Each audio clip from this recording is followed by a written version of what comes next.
This is absolutely unacceptable. Do you people have any idea who I am? Victoria. Whitmore's voice sliced through the chaos of Boston Logan International Airport's Terminal C like a blade through silk. Her platinum blonde hair, stretched taut in a surgical facelift, trembled with rage as she jabbed a manicured finger at the exhausted gate agent behind the podium.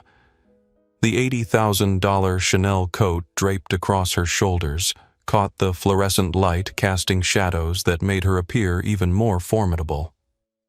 Power doesn't announce itself, it simply exists. Victoria Whitmore never learned that lesson. December 24th, 2024. Christmas Eve. The blizzard outside had transformed New England into a white wasteland, burying runways under 6 inches of snow and counting. Inside Terminal C, the atmosphere crackled with the same volatile energy as the storm. The air smelled of stale coffee, wet wool, and mounting desperation. Flight delay announcements echoed through the terminal like funeral bells, each one crushing another family's Christmas morning dreams. Gate 15 had become ground zero for a perfect storm of privilege and pressure. The display board for Altitude Airlines Flight 847 to Denver flickered ominously. Delayed. Standing at the front of the first-class priority boarding lane, tapping a manicured nail against her platinum iPhone case, was Victoria Whitmore. Victoria was 55, though her plastic surgeon would swear in court she was 42. She wore a lynx fur coat that cost more than most people's cars, and on her arm hung a limited-edition Hermes Birkin bag, the leather distinctively pebbled and unmistakably genuine. She was the kind of woman who didn't just occupy space, she annexed it. "This is absolutely ridiculous," Victoria snapped. Not to anyone in particular, but loud enough that the gate agents behind the podium flinched. "My husband, Richard Bancroft." Perhaps you've heard of Bancroft Pharmaceuticals, paid $7,000 for this ticket. "If I don't get to the Ritz-Carlton Bachelor Gulch by midnight, heads are going to roll." The gate agent, a tired man named David Rodriguez with dark circles under his eyes that spoke of 16-hour shifts during the holiday rush, forced a smile. "I apologize, Mrs. Whitmore Bancroft. The de-icing crew is working as fast as they can. Weather conditions are still challenging." "I don't care about weather conditions," Victoria interrupted, adjusting her oversized Dior sunglasses despite being indoors. "I care about results. Fix it." She turned away from the podium, her eyes scanning the gate area like a radar system searching for targets. The delayed flight had created an uncomfortable mixing of social classes. First-class passengers who usually enjoyed private lounges were now forced to share space with economy travelers. Victoria's face twisted with distaste as she observed the scene. That's when her gaze landed on the bench directly across from the first-class boarding lane. Sitting there, almost invisible against the backdrop of designer luggage and luxury travel gear, was a young woman who looked like she belonged in a different terminal entirely. Maybe a different airport altogether. The contrast was jarring. In a sea of Prada and Gucci, she wore a simple, oversized gray hoodie that had seen better years. Her black leggings were paired with worn sneakers that told stories of long walks and longer days. She was typing furiously on a cracked iPad, a pair of large, noise-canceling headphones around her neck. She looked exhausted, almost invisible against the backdrop of glitz that usually accompanied the Aspen flight crowd. Victoria's eyes narrowed as she studied the girl. Early 20s. African-American hair pulled back in a messy bun that suggested either exhaustion or indifference to appearance. To Victoria's calculating mind, the girl looked like a vagrant who had wandered into the wrong part of the airport. The intercom crackled. "Ladies and gentlemen, thank you for your patience. Altitude Airlines is now ready to begin boarding Flight 847 to Denver.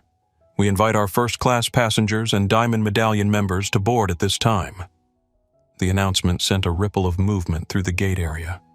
Victoria immediately lunged forward, her heels clicking against the terminal floor like gunshots. But the girl in the gray hoodie stood up at exactly the same moment. Zara Williams gathered her simple backpack, slung it over one shoulder, and stepped into the first-class boarding lane right in front of Victoria. Victoria stopped dead in her tracks. The audacity.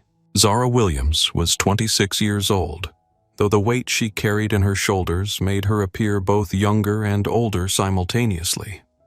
The hoodie she wore wasn't just any piece of clothing, it was a Stanford University sweatshirt worn soft from years of wear. The sleeves were pushed up, revealing hands that spoke of both privilege and work. Her father's hands. 3 weeks ago, Zara had been a recent Stanford MBA graduate working in strategy consulting, living a carefully planned life that balanced her business acumen with her desire to honor her father's legacy. 2 weeks ago, she had stood in a cemetery watching dirt fall onto the casket of the only parent she'd ever known. 1 week ago, she had sat in a boardroom as lawyers read a will that changed her life forever. Today, she was the majority owner and interim CEO of Altitude Airlines. But nobody in this terminal knew that. Looking at her now, in her father's old college hoodie and jeans that had seen too many sleepless nights, she appeared to be exactly what Victoria assumed a young woman trying to fly above her station. The backpack Zara carried was worn leather, another inheritance from her father Marcus Williams. Inside it was her laptop, some legal documents that would reshape the airline industry, and a leather-bound journal where her father had written his philosophies about business dignity and treating every human being with respect regardless of their appearance or station in life. Zara had been reading that journal for weeks, trying to understand how to fill shoes that seemed impossibly large. Her father had built Altitude Airlines from nothing, founding it on the principle that air travel should be dignified for everyone, not just the wealthy. He had died too young, too suddenly, leaving behind a company worth $2 billion and a daughter who was still learning how to carry his vision forward. The exhaustion in Zara's posture wasn't just from travel. It was grief, responsibility, and the weight of expectations pressing down on her 26-year-old shoulders. She was flying commercial today instead of taking the company's private jet because she wanted to experience the airline from a passenger's perspective. She wanted to understand what her father had built from the ground up. She had no idea she was about to receive a masterclass in exactly why her father's principles mattered. "Excuse me, Victoria," said her voice sharp and loud, cutting through the ambient noise of the terminal like a knife. "Excuse me. I'm talking to you." Zara stopped and turned around. She pulled her headphones down, her expression calm but confused. The noise-canceling headphones were a recent purchase, a necessary tool for blocking out the sound of her own grief during the lonely nights when she couldn't sleep. "Yes." Zara's voice was quiet, measured. She had learned from her father that volume didn't equal authority. "You're in the wrong line, dear," Victoria said, offering a smile that didn't reach her eyes. It was a smile made of shark teeth and surgical precision. "This is priority boarding, first class only. Economy boarding is Group 4. You need to wait over there with the rest of the—" Victoria gestured vaguely toward the crowded general seating area. Crowd. Around them, other passengers began to take notice. The delayed flight had created a pressure cooker atmosphere, and confrontation was like oxygen to flames. Miguel Santos, a 34-year-old tech entrepreneur from San Jose, looked up from his phone where he had been scrolling through Twitter. Miguel had built his software company from the ground up, and he had a sixth sense for recognizing when power dynamics were about to explode. His hand moved instinctively toward his phone's camera function. Rachel Martinez, a 22-year-old college student from the University of Denver, was already live-streaming her travel delays to her TikTok followers. She had nearly 50,000 followers who tuned in for her daily life content, and she could smell viral content from a mile away. Her camera was already rolling. David Cohen, a 43-year-old divorce attorney from Boston, glanced up from his legal documents. 30 years of practice had taught him to recognize discrimination when he saw it. His experienced eye immediately cataloged the interaction older white woman of obvious wealth targeting younger black woman based on appearance alone. textbook bias. Sarah Thompson, a 52-year-old retired high school teacher from Maine, had spent 3 decades dealing with bullying in all its forms. She recognized the patterns immediately: the public humiliation, the coded language, the assumption of superiority. Her teacher instincts were already activating. None of these witnesses knew they were about to document one of the most significant moments in aviation history. Zara looked at Victoria, really looked at her for the first time. There was no anger in Zara's eyes, only a deep, settling fatigue. She had buried her father 2 weeks ago. She had spent the last week in boardrooms fighting for control of a company that employed 45,000 people. She was flying to Denver to attend her first Christmas alone in 26 years. She didn't have the energy for this. "I know I'm in the right place," Zara said quietly, turning back toward the gate agent. Victoria's face went crimson. She wasn't used to being ignored. She wasn't used to having her authority questioned, especially not by someone who looked like they couldn't afford a first-class ticket if they saved for a decade. The terminal around them buzzed with the specific energy that comes when hundreds of people are trapped together by circumstances beyond their control. Christmas Eve at Boston. Logan was always chaotic, but the blizzard had transformed normal holiday travel stress into something approaching desperation. Gate 15 sat in the heart of Terminal C's luxury section, where Altitude Airlines operated its premium routes. The gate area was designed to accommodate the airline's affluent clientele, leather seating charging stations at every seat, and a subtle but unmistakable sense of exclusivity. The boarding area was clearly divided first class, and diamond medallion passengers on the right, everyone else on the left. The storm outside had been building for hours.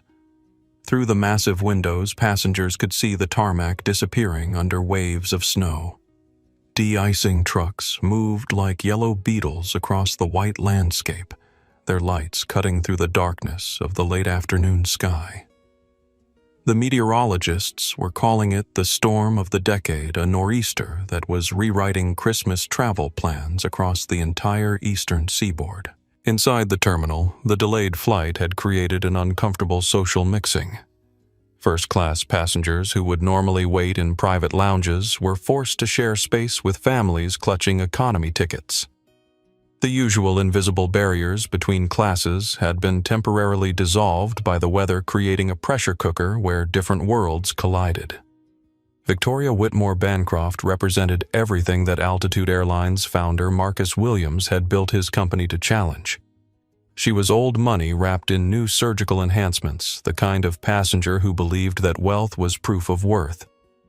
Her presence in the gate area was performative, every gesture designed to remind everyone around her of the gulf between their stations in life. The pharmaceutical fortune that funded Victoria's lifestyle came with its own complications. Her husband Richard's companies were currently under federal investigation for price-fixing insulin, a fact that Victoria preferred to ignore, but that added an edge of desperation to her usual entitled behavior. This Denver trip wasn't just a Christmas vacation, it was a strategic retreat to meet with lawyers and public relations specialists about managing the growing scandal.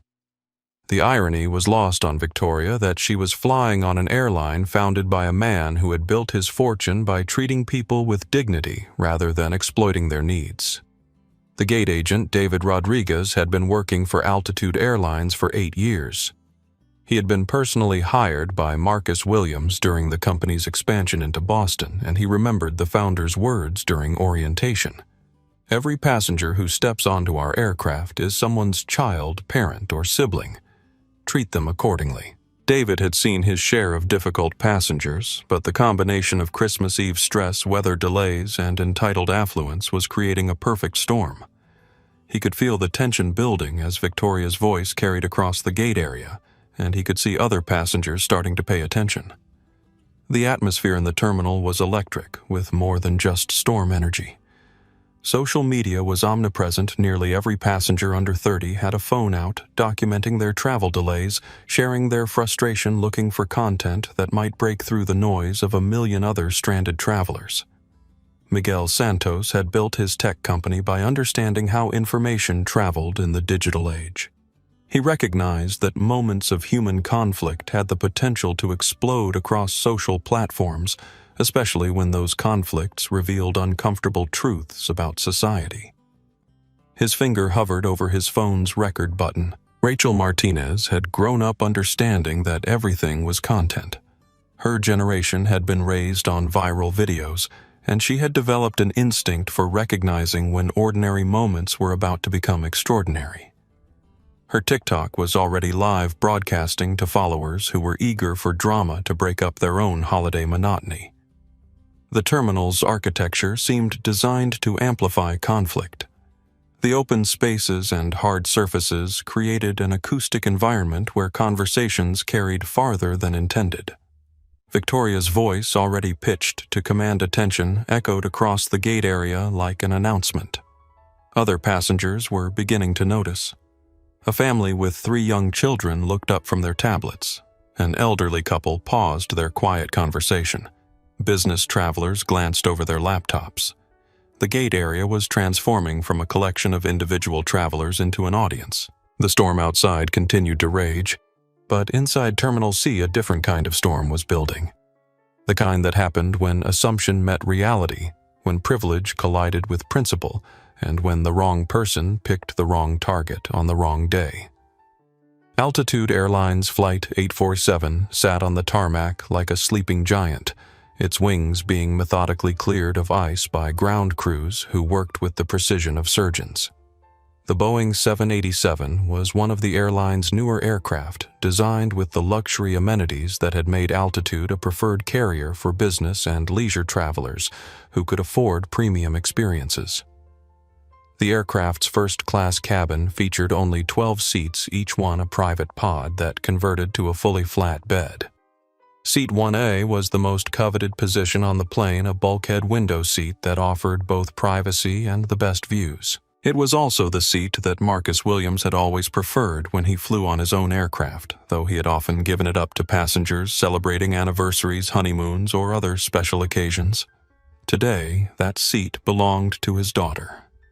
But Victoria Whitmore Bancroft didn't know that. All she saw was a young black woman in casual clothes standing in a line where Victoria believed she didn't belong. The boarding line began to move forward as David Rodriguez started processing first-class passengers. Victoria stepped around Zara, physically blocking her path to the scanner. Victoria shrieked at the gate agent, her voice carrying the authority of someone accustomed to having service workers scramble at her command. "Check her ticket right now. This person is blocking the line and harassing actual paying customers." The word "actual" hung in the air like a challenge. Around them, conversations stopped. Phones turned toward the confrontation. The delayed flight had already frayed everyone's nerves, and conflict was magnetic. David looked uncomfortable.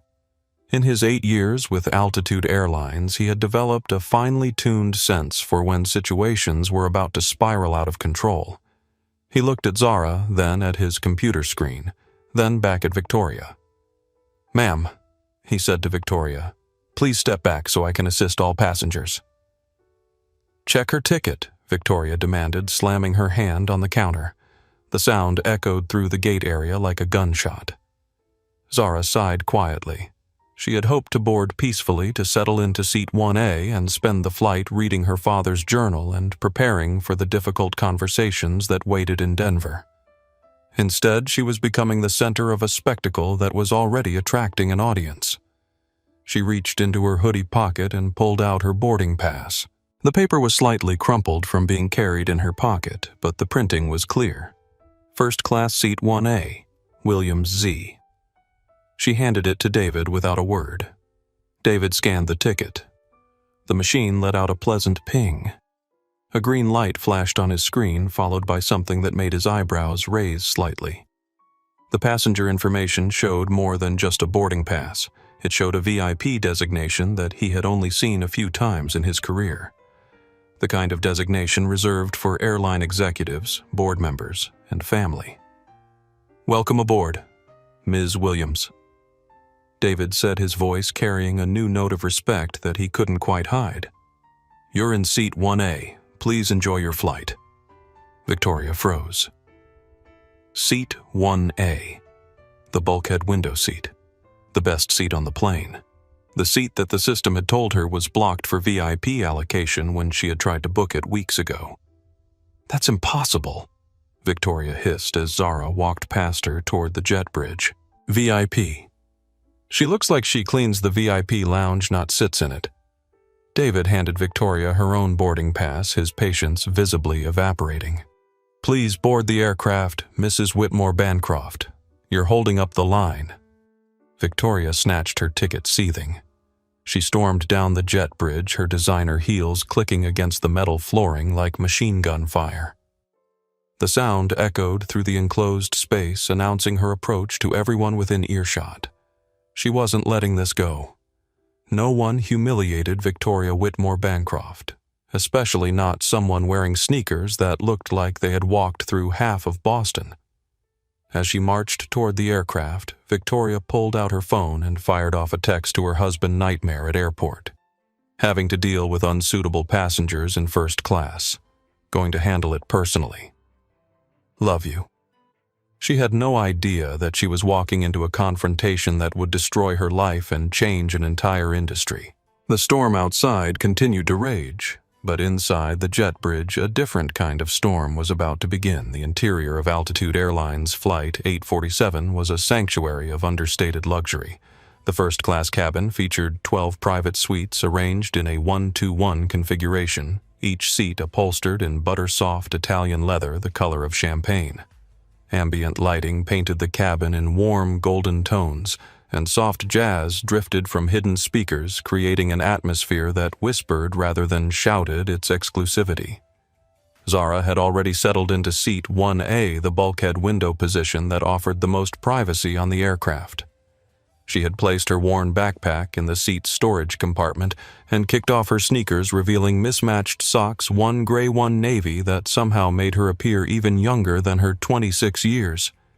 She pulled a cashmere throw blanket over her legs, a small luxury that her father had always insisted upon during their flights together. Marcus Williams had believed that comfort shouldn't be ostentatious, that true luxury was about feeling at home 30,000 feet above the earth. Zara was trying to make herself invisible to disappear into the oversized seat and process the grief that still caught her at unexpected moments.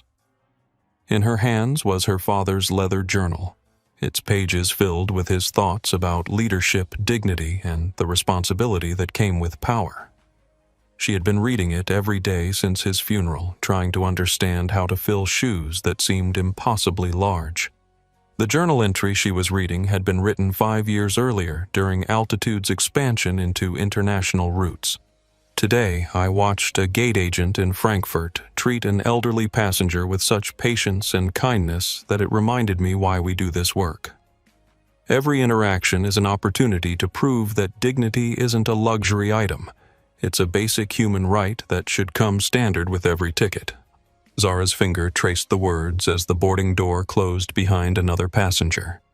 She could hear footsteps approaching, the sharp click of expensive heels against the aircraft's flooring. She didn't look up. Victoria Whitmore Bancroft appeared in the first-class cabin like a storm front, her presence immediately shifting the atmosphere from peaceful to electric. She had been assigned seat 2A, directly behind Zara, but her eyes were locked on the young woman occupying what Victoria considered the prime real estate of the aircraft. Victoria's seat was identical to Zara's in every way except location.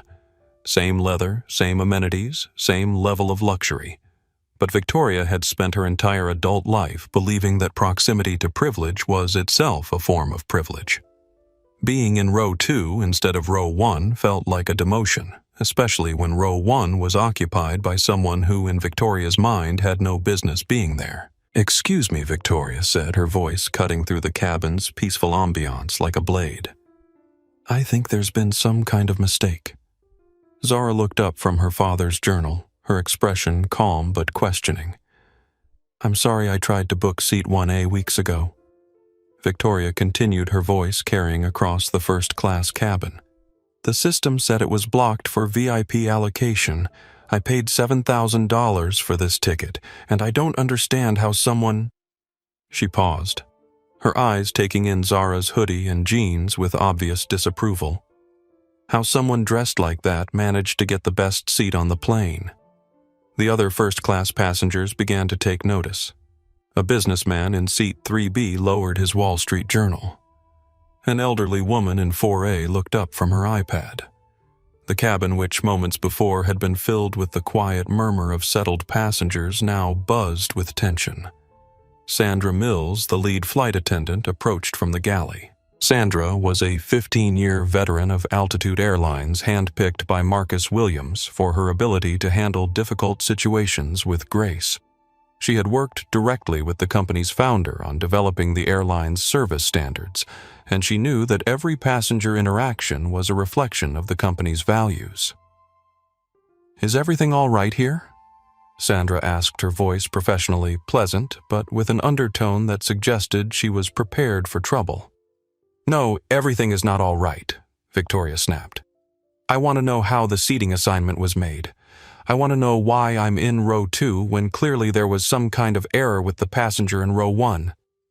Sandra glanced at Zara, who had returned to reading her journal, then back at Victoria. "Ma'am, all seating assignments are confirmed through our reservation system. If you'd like to review your ticket, I'd be happy to." "I don't want to review my ticket," Victoria interrupted. "I want to review her ticket, because I guarantee you that someone made a mistake or someone is flying on a ticket they didn't pay for." The accusation hung in the air like smoke. Around the cabin, other passengers stopped their conversations entirely. Phones appeared as travelers began documenting what was clearly becoming a confrontation. Miguel Santos, seated in 3A, had his phone out and recording within seconds. His tech entrepreneur instincts told him that he was witnessing something that would transcend typical passenger conflict. The dynamics at play, race class assumption versus reality, had all the elements of a story that could explode across social media. Rachel Martinez, who had managed to upgrade to first class using points, was already live streaming from seat 4B. Her TikTok followers were watching in real time as the situation developed, and the comment section was lighting up with reactions. "Y'all, this Karen is really about to harass this girl over a seat," Rachel whispered to her phone. "This is wild. This is literally happening right now." Zara finally looked up from her journal, her eyes meeting Victoria's directly. When she spoke, her voice was quiet but carried a weight that seemed to still the entire cabin. "I paid for my ticket," Zara said simply. "I'm exactly where I'm supposed to be." Victoria's face flushed red. "You paid for it with what?" The question was loaded with implication, dripping with the kind of coded language that made assumptions about worth based on appearance. The cabin fell silent except for the ambient hum of the aircraft systems. Sandra Mills stepped forward, her professional composure beginning to show cracks. In 15 years of flying, she had never heard a passenger question another passenger's right to be on the aircraft so directly. "Ma'am," Sandra said to Victoria, "I'm going to need you to take your seat so we can begin our safety demonstration. I will take my seat when someone explains to me how a girl who looks like she's flying on a charity ticket ended up in the most expensive seat on this plane." Victoria shot back. The words "charity ticket" echoed through the first-class cabin like a slap. Multiple passengers gasped audibly. Phones that had been discreetly recording were now openly pointed at the confrontation. Zara closed her father's journal slowly and placed it in her lap. When she stood up, there was something in her movement that commanded attention. She wasn't tall, barely 5'6", but there was a presence about her that seemed to fill the space around her. "Ma'am," Zara said, her voice still quiet, but now carrying an edge that hadn't been there before, "you have a problem with me sitting here. But your problem isn't with the seat assignment. Your problem is with me." Victoria stepped closer, invading Zara's personal space. "You're right. My problem is with you. People like you don't belong in first class, and everyone on this plane knows it." The confrontation had crossed a line from passenger dispute to something much more dangerous. Sandra Mills reached for the phone that connected her directly to the cockpit, while other passengers documented every word. Neither Victoria nor Zara knew that this moment would become the most watched airline incident in aviation history. Neither of them knew that the words being spoken in this first-class cabin would trigger changes that would reshape an entire industry. But Captain Elena Vasquez, monitoring the situation from the cockpit, was beginning to understand that Flight 847 was about to become much more than a delayed Christmas Eve departure. The first-class cabin of Flight 847 had transformed from a space of quiet luxury into an amphitheater where assumptions and reality were about to collide with devastating force. Every passenger in the cabin was now paying attention, their holiday travel plans forgotten in the face of unfolding drama. Miguel Santos had seen enough workplace discrimination in Silicon Valley to recognize the patterns immediately. His phone was steady in his hands as he captured every word, every gesture, every micro-expression that crossed both women's faces. His software company specialized in bias detection algorithms, and he was watching a textbook case of prejudice unfold in real time. "This is exactly why representation matters," Miguel whispered to his recording. "Watch how this woman assumes that a young black woman couldn't possibly afford first class." His live stream had already attracted 3,000 viewers, and the number was climbing rapidly. Rachel Martinez's TikTok audience had exploded to over 15,000 live viewers, her comment section scrolling too fast to read. Her generation had grown up witnessing viral moments of discrimination, and she had developed an instinct for recognizing when ordinary conflict was about to become extraordinary social commentary. "Chat, this is insane," Rachel whispered to her phone. "This woman literally just said people like you don't belong in first class to a passenger, like she said that out loud. With cameras rolling, I cannot even." David Cohen, the divorce attorney, had set down his legal briefs entirely. 30 years of practice had taught him to recognize when situations were escalating toward the kind of confrontation that ended up in courtrooms. He began taking notes on his phone, documenting times and exact quotes with the precision of someone who understood that words had consequences. "This is harassment," David said quietly to the passenger next to him, making sure his voice carried across the cabin. "What we're witnessing is textbook harassment based on racial assumptions. This woman is creating a hostile environment." Sarah Thompson, the retired teacher, felt every protective instinct she had developed over 3 decades of education activating at once. She had seen too many young people targeted by bullies who used coded language to make their attacks sound reasonable. The pattern was always the same: isolate the target, question their right to be present, and escalate until they either fought back or retreated. "Honey," Sarah said, standing up from her seat and addressing Zara directly, "you don't owe anyone an explanation for being here. You paid for your ticket just like everyone else." Victoria whirled toward Sarah, her fury now expanding beyond her original target. "This doesn't concern you." "It concerns all of us," Sarah replied, her teacher voice carrying the authority of someone who had spent decades managing classroom conflicts. "We're all witnessing inappropriate behavior, and we all have a responsibility to speak up." The cabin was now fully engaged. Other passengers had stopped pretending not to watch and were openly observing the confrontation. The businessman in 3B had his phone out. The elderly woman in 4A was shaking her head in disapproval. Even passengers in the business class cabin behind them were craning their necks to see what was happening. Sandra Mills, the lead flight attendant, was caught in an impossible position.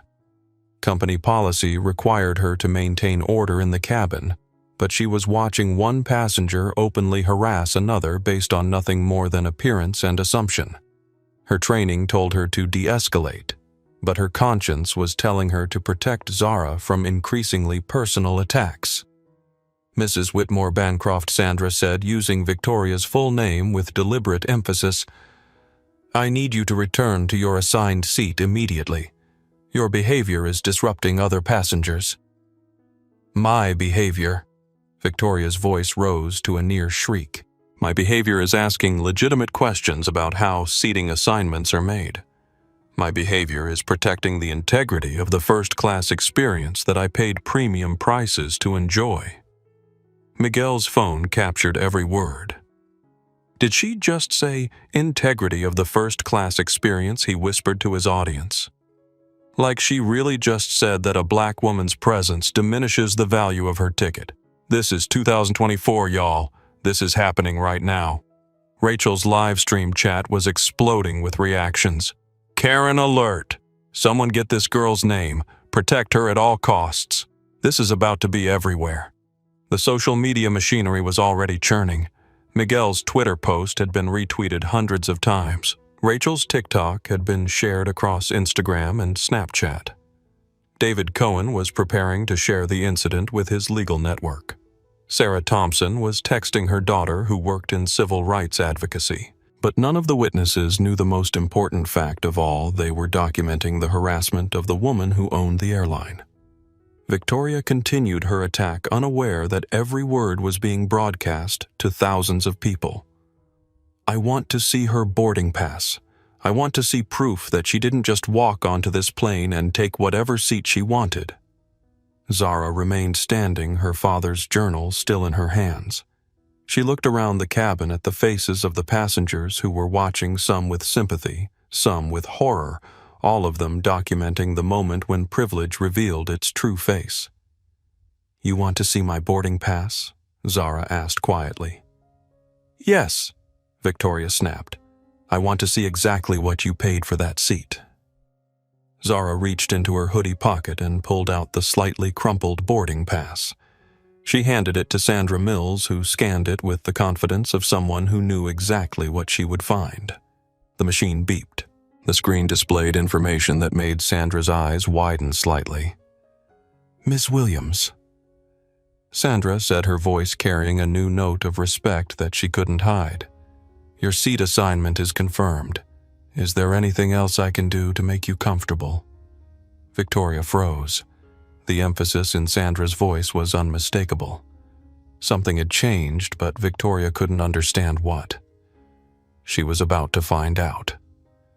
3 weeks earlier, Zara Williams had been living a carefully constructed life in Palo Alto, working as a strategy consultant for McKinsey & Company, and slowly building the experience she would need to eventually join her father's airline empire.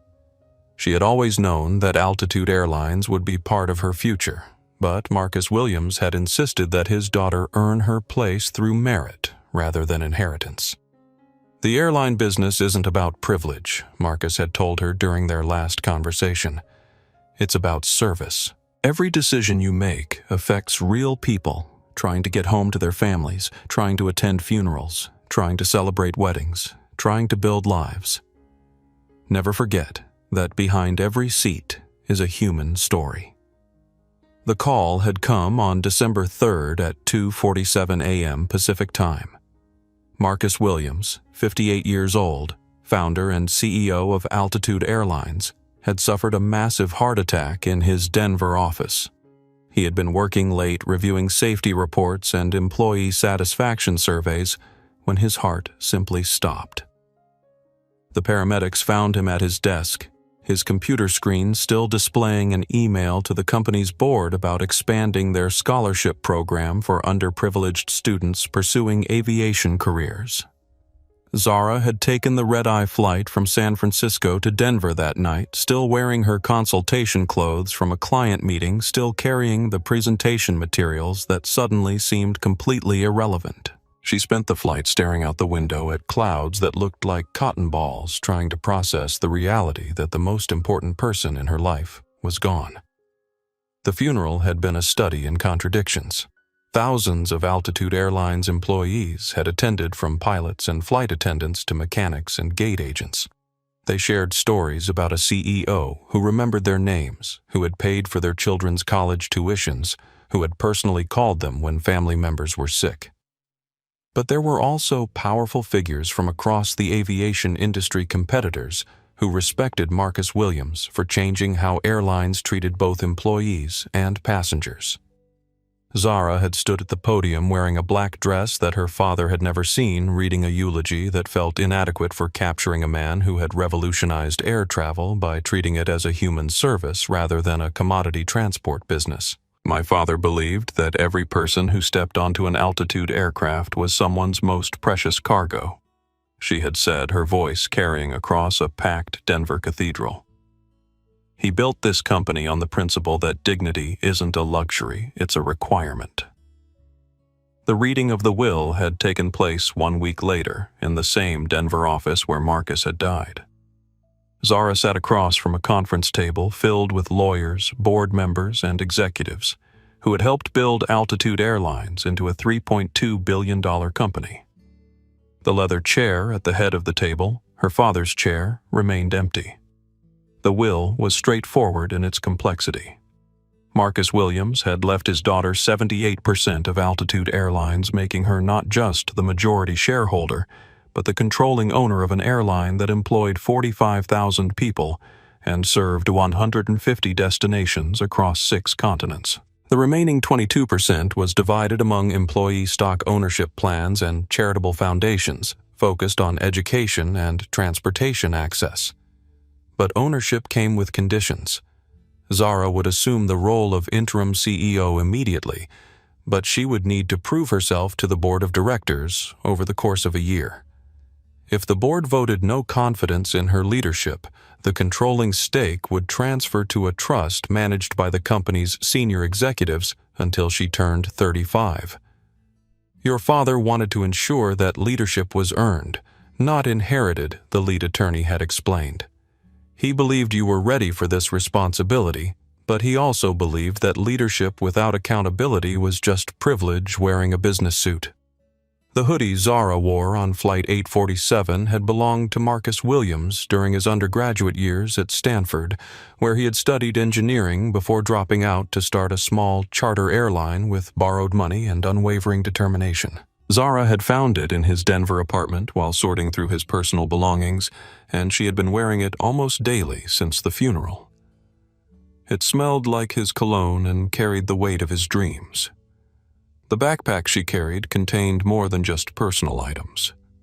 Inside was her laptop with financial projections for Altitude's next 5 years, legal documents outlining her plans for company expansion, and a detailed proposal for an industry-wide anti-discrimination protocol that she had been developing since taking over the company. She was flying to Denver, not for a Christmas vacation, but to attend her first major board meeting as CEO, where she would present her vision for the airline's future. The worn sneakers on her feet had walked the halls of Altitude's Denver headquarters for the past week as she learned the business from the ground up. She had spent time in the maintenance hangars, the customer service call centers, and the crew lounges. She had listened to gate agents describe difficult passengers and flight attendants share stories about medical emergencies at 35,000 feet. She had reviewed safety reports and customer feedback surveys until her eyes burned. What she had discovered was that her father's principles weren't just philosophy. They were the foundation of a corporate culture that treated employees as family and passengers as honored guests. Altitude Airlines had the highest employee satisfaction ratings in the industry and the lowest rate of passenger complaints. The company's financial success was built on the radical idea that treating people well was actually profitable. But Zara had also discovered troubling patterns in the incident reports. Stories of passengers being questioned about their right to be in first class based on their appearance. Gate agents making assumptions about who could afford premium tickets. Subtle discrimination that rarely made it into official reports, but that created a hostile environment for travelers who didn't fit traditional expectations of wealth. The journal she carried everywhere contained her father's thoughts about these very issues.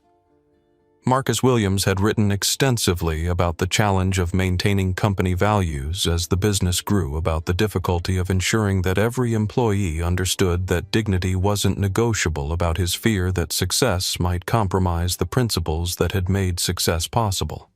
One entry written just 2 months before his death read, Today, I watched a gate agent in Miami question a young Hispanic woman's right to board first class despite her having a valid ticket and diamond status.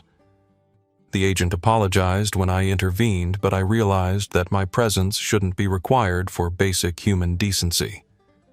We need stronger protocols, better training, and clearer consequences for discrimination. A company's values aren't what its CEO believes, they're what happens when the CEO isn't watching. Zara had underlined that passage multiple times. She had been planning to discuss it with her father after the holidays. Instead, she was now responsible for implementing the changes he had envisioned for ensuring that Altitude Airlines remained true to its founding principles even as it grew into one of the world's largest carriers. She had chosen to fly commercial on Flight 847 because she wanted to experience the airline as a regular passenger to see whether her father's values were still evident at ground level. She had deliberately dressed casually to test whether the company's commitment to dignity extended to passengers who didn't look like traditional first-class travelers. She was about to receive a devastating education in exactly how far the company still had to go. Victoria Whitmore Bancroft's life had been carefully constructed around the principle that wealth was proof of worth, and worth was demonstrated through the systematic exclusion of those deemed inferior. At 48, she had never held a job, never earned a paycheck, never created anything of value for the world. Her existence was entirely parasitic, feeding off her husband's pharmaceutical fortune while contributing nothing but social toxicity. She had been born Victoria Hartwell to a moderately wealthy Connecticut family that had made their money in textiles during the Industrial Revolution and had been slowly losing it ever since. Her childhood had been spent in prep schools where she learned that class was something you performed rather than earned, where she absorbed the lessons that would shape her adult personality. Appearance mattered more than achievement. Connections were more valuable than competence, and the right to exclude others was the ultimate expression of power. Her marriage to Richard Whitmore Bancroft had been a transaction disguised as romance. Richard needed a socially connected wife to legitimize his nouveau riche pharmaceutical fortune. Victoria needed a wealthy husband to maintain the lifestyle she believed she deserved. Neither had ever pretended the arrangement was based on love, but both had honored its terms for 15 years of mutually beneficial exploitation.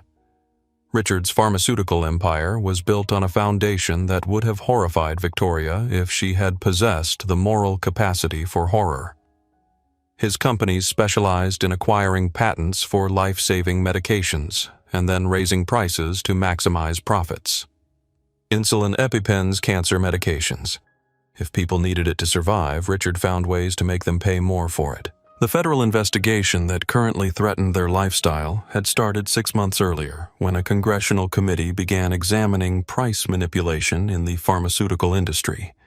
Richard's companies were accused of coordinating with competitors to artificially inflate prices, creating a cartel that treated human desperation as a profit center. Victoria's reaction to the investigation had been typical of her personality. She was angry not because her husband was potentially ruining lives, but because the investigation was inconveniencing her social calendar. Country clubs were beginning to distance themselves from the Bancroft name. Charity boards were quietly suggesting that she might want to step down from her positions. The exclusive social circles that had defined her identity were closing their doors. This Christmas trip to Denver wasn't a vacation, it was a strategic retreat. Richard was meeting with criminal defense attorneys and public relations specialists to manage the growing crisis. Victoria was supposed to be meeting with wealth management consultants to discuss moving their assets offshore beyond the reach of potential criminal asset forfeiture. The stress of potentially losing everything had turned Victoria's natural meanness into something approaching sociopathy. She had always looked down on people she considered beneath her, but now she was lashing out at anyone who reminded her of her own vulnerability.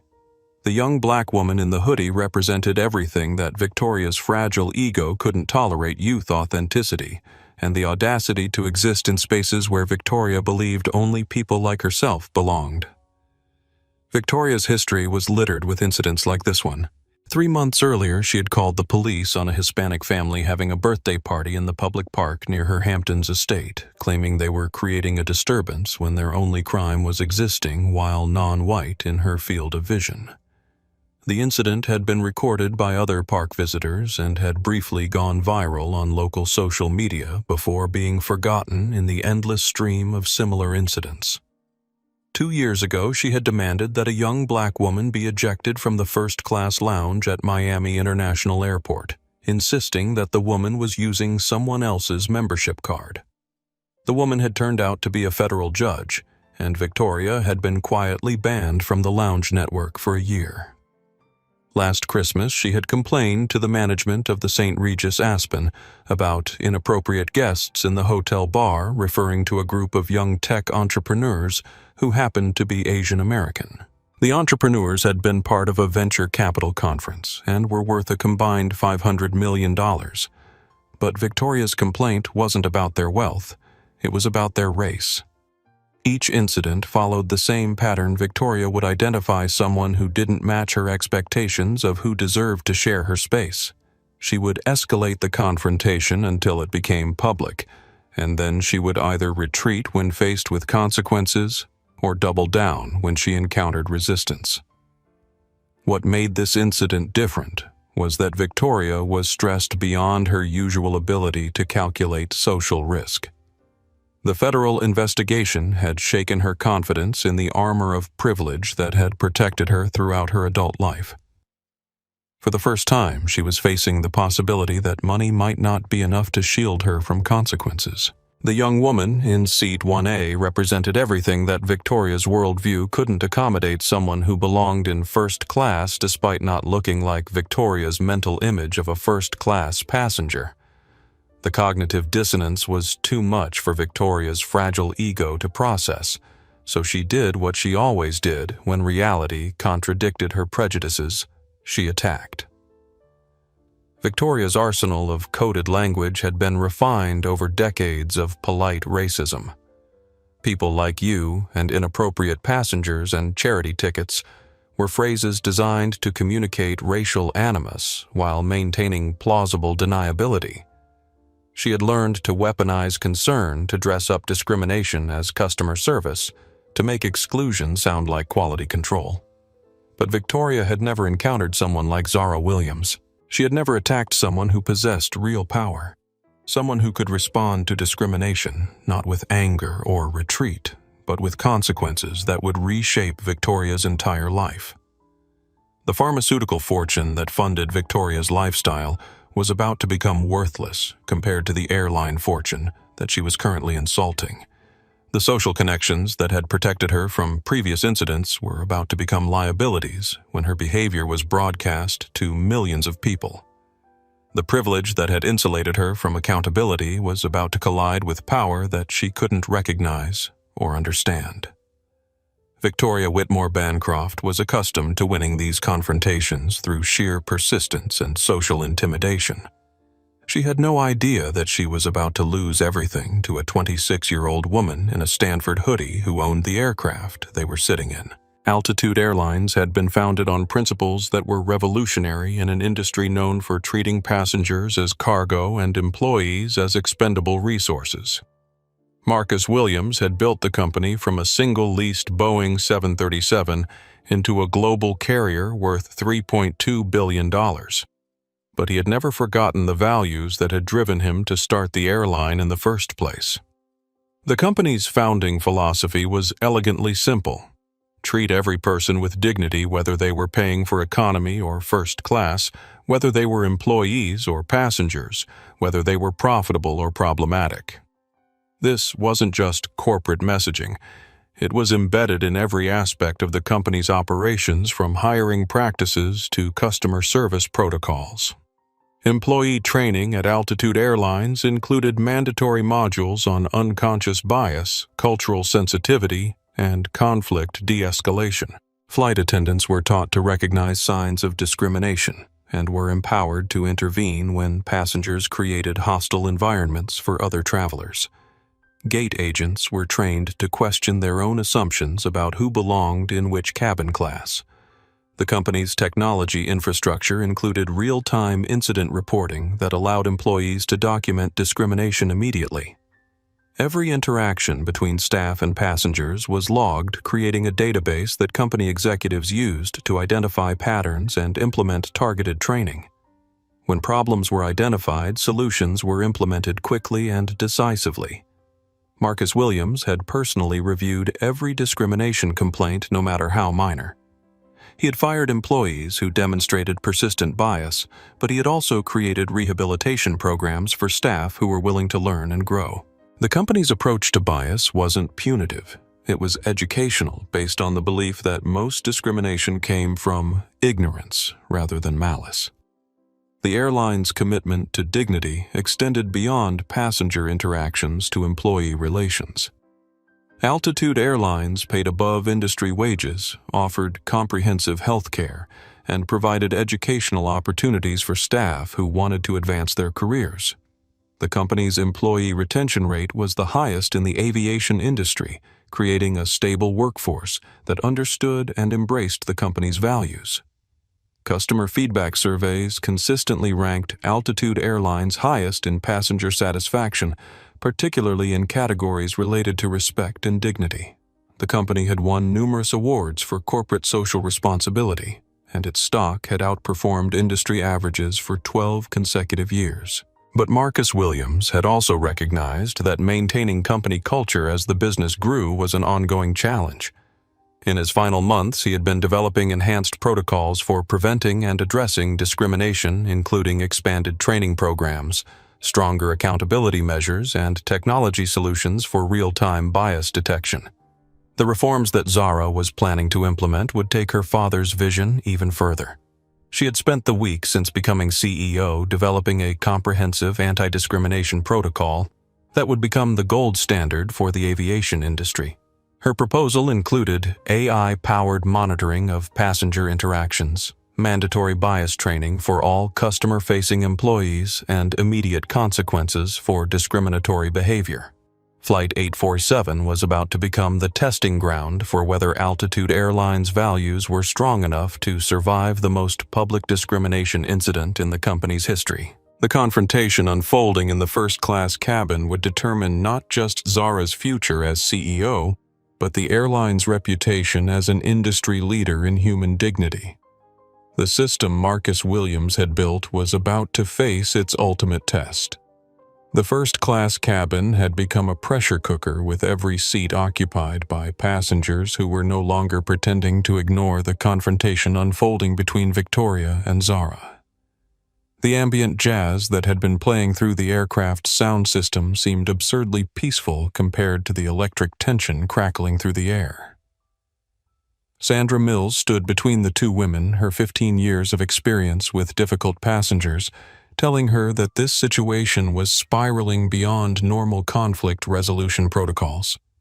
She could feel the weight of every phone camera pointed in her direction, the awareness that whatever happened next would likely be viewed by thousands of people within hours. Mrs.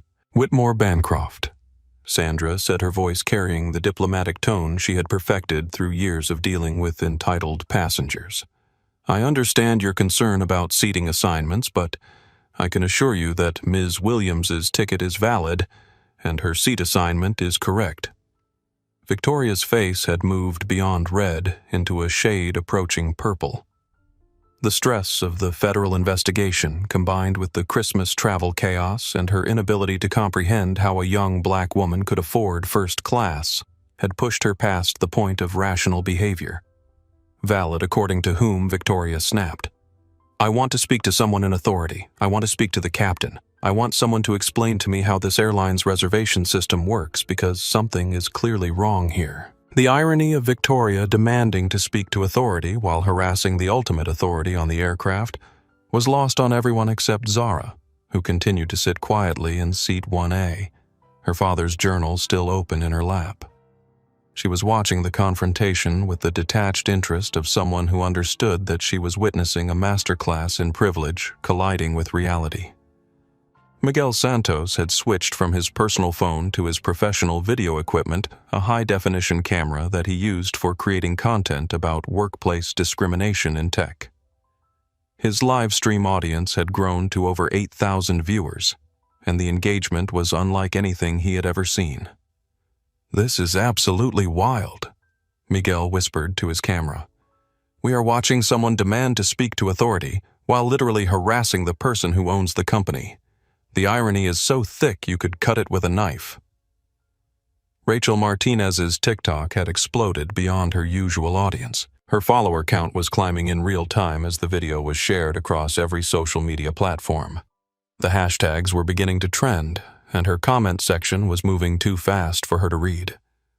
David Cohen, the divorce attorney, had abandoned any pretense of working, and was documenting the incident with the precision of someone who understood that he was witnessing something that would likely end up in court. His legal training told him that Victoria was creating multiple liability issues for herself with every word she spoke. "She's committing harassment in front of dozens of witnesses," David said quietly to the passenger next to him.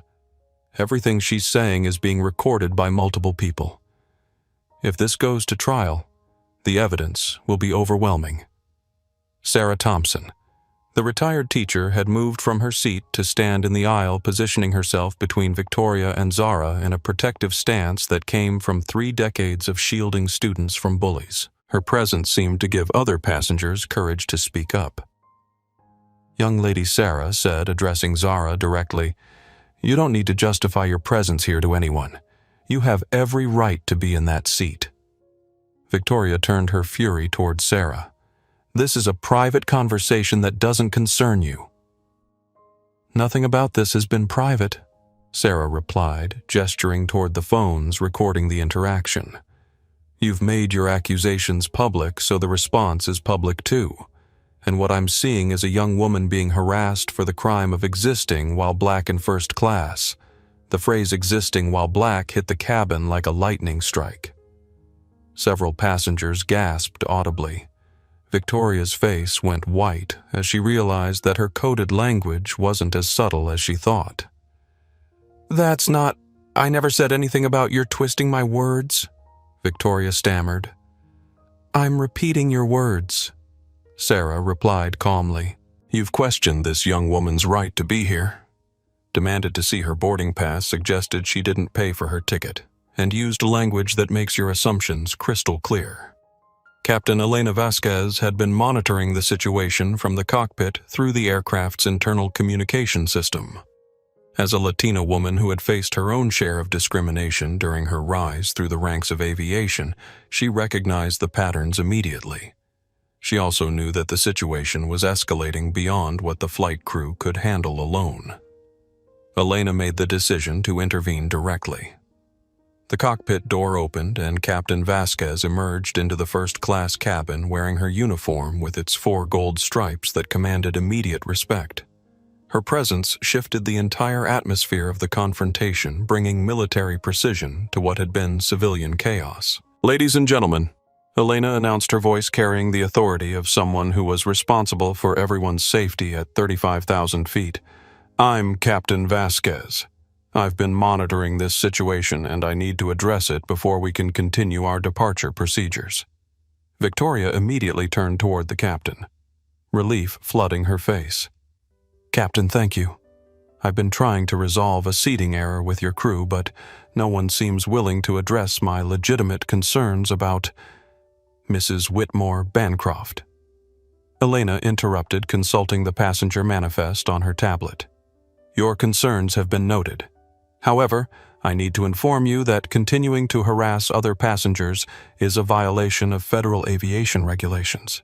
Specifically, you're creating a disturbance that interferes with crew duties and creates a hostile environment for other travelers."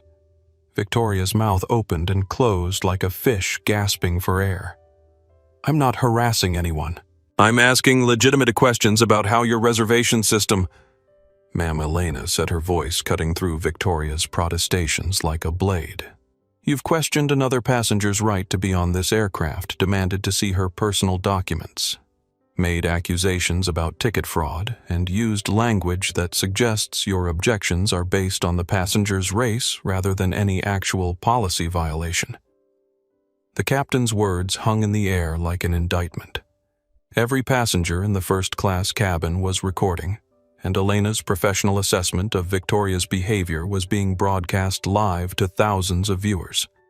Miguel's audience had grown to over 15,000 people.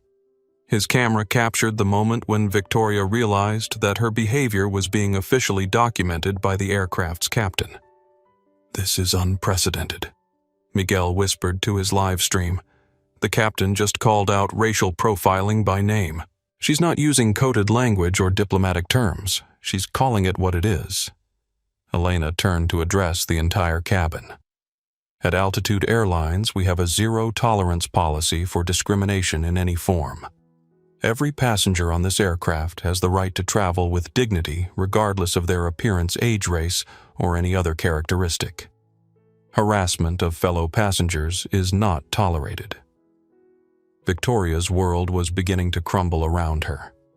The captain's words were being recorded by multiple passengers, and she could see her carefully constructed social media feeds filling with notifications. Her phone was buzzing incessantly with texts from friends who had already seen the videos. But instead of retreating, Victoria doubled down. "I want to file a complaint," Victoria declared. "This airline has clearly failed to maintain the standards that first-class passengers expect. I want corporate contact information, and I want assurance that this situation will be reviewed by someone with actual authority." The cabin fell silent, except for the hum of the aircraft's systems. Zara finally looked up from her father's journal, making direct eye contact with Victoria for the first time since the confrontation began. When Zara spoke, her voice was quiet, but carried a weight that seemed to still the entire aircraft. "Ma'am, Zara said you want to speak to someone with actual authority." Victoria's eyes narrowed. "Yes, I want to speak to someone who can address this situation appropriately." Zara reached into her hoodie pocket and pulled out her phone. She scrolled through her contacts until she found the number she was looking for, then placed a call on speaker so the entire cabin could hear. The phone rang twice before it was answered. "Captain Vasquez speaking." Elena looked confused, then checked her own phone as it began to ring. She answered, still standing in the aisle. Captain Zara said, her voice still quiet, but now carrying unmistakable authority. "This is Zara Williams. We need to talk." The moment when Captain Elena Vasquez realized that the young woman in the hoodie was addressing her directly through the phone created a silence so profound that it seemed to suck the oxygen out of the first-class cabin. Elena looked at her phone, then at Zara, then back at her phone, her military training warring with the impossibility of what was happening. "Miss Williams," Elena said carefully, her voice carrying a new note of respect that made every passenger lean forward. "I didn't realize you were on board." Victoria's face went through a series of expressions that would have been comedic if the situation weren't so serious. Confusion, irritation, dawning awareness, and then a growing horror as she began to understand that something fundamental had shifted in the dynamic she thought she controlled. "Who is Ms. Williams?" Victoria demanded, her voice rising to a pitch that made several passengers wince. "And why is the captain taking phone calls from passengers during boarding?" Zara ended the call and stood up from seat 1A. When she moved, there was something in her posture that commanded attention in a way that volume never could. She was still wearing the same hoodie and jeans, still carrying the same worn backpack, but something about her presence had changed. It was as if she had been holding back some essential part of herself, and now she was allowing it to emerge. "Mrs. Whitmore Bancroft." Zara said, her voice still quiet, but now carrying an edge that hadn't been there before. "You asked to speak to someone with authority. You wanted to know who could address this situation appropriately." Victoria's eyes darted between Zara and Captain Vasquez, trying to understand the connection between a young black woman in casual clothes and the obvious deference being shown by the aircraft's captain. "My name is Zara Williams." Zara continued her words, falling into the silent cabin like stones into still water. "I am the majority shareholder and CEO of Altitude Airlines. This is my aircraft. These are my employees. And you have spent the last 20 minutes harassing me on my own plane." The words hit the cabin like a physical force. Multiple passengers gasped audibly. Phones that had been recording the confrontation now captured the exact moment when reality shifted and the hunter became the hunted. Miguel's livestream audience exploded past 20,000 viewers as he captured Victoria's face in the moment of recognition. "Oh my God," he whispered to his camera. "Oh my God, she's the CEO. This woman has been harassing the CEO of the airline. This is the most beautiful karma I have ever witnessed." Rachel Martinez's TikTok was being shared across every social media platform faster than she could track. Her comment section was moving at light speed. Plot twist of the century. Karen about to get educated, she owns the whole airline. This is why you treat people right.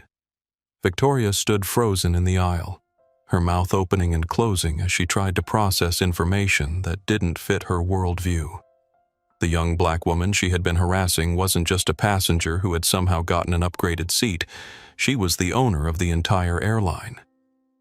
"That's impossible," Victoria whispered, but her voice carried no conviction.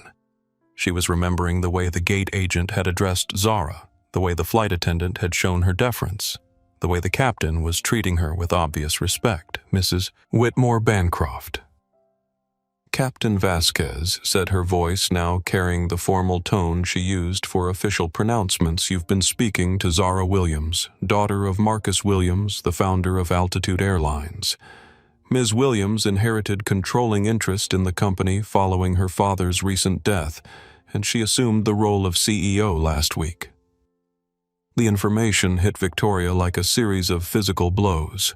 Every assumption she had made, every prejudice she had expressed, every degrading comment she had directed at Zara was now revealed to be not just morally wrong, but spectacularly stupid from a purely practical standpoint. David Cohen, the divorce attorney, was frantically taking notes on his phone while trying to contain his professional amazement. "This is the most dramatic reversal of fortune I've seen in 30 years of practice," he murmured to the passenger next to him. "She just committed career suicide on live television." Sarah Thompson, the retired teacher, was shaking her head with the satisfaction of someone who had spent decades watching bullies get their comeuppance. "Honey," she said to Zara, "I am so sorry you had to endure that behavior, and I am so proud of how you handled yourself." Victoria's phone was buzzing incessantly as social media notifications flooded her devices. Her social media feeds were filling with tags and shares as the videos went viral.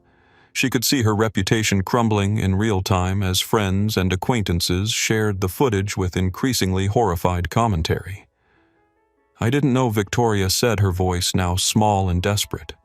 "I couldn't have known. She's dressed like—" Victoria's voice trailed off as she realized that completing that sentence would only make everything worse. "Dressed like what?" Zara asked, her voice still quiet, but now carrying unmistakable authority. "Please finish that thought. I'm interested in your assessment of how the CEO of an airline should dress." Victoria's face had gone completely pale. She could see the phones recording her, could feel the weight of thousands of eyes watching her through social media, could sense her carefully constructed life beginning to collapse around her. I thought the seating assignment seemed—" Victoria stammered, trying to find words that could somehow undo the previous 20 minutes of recorded harassment.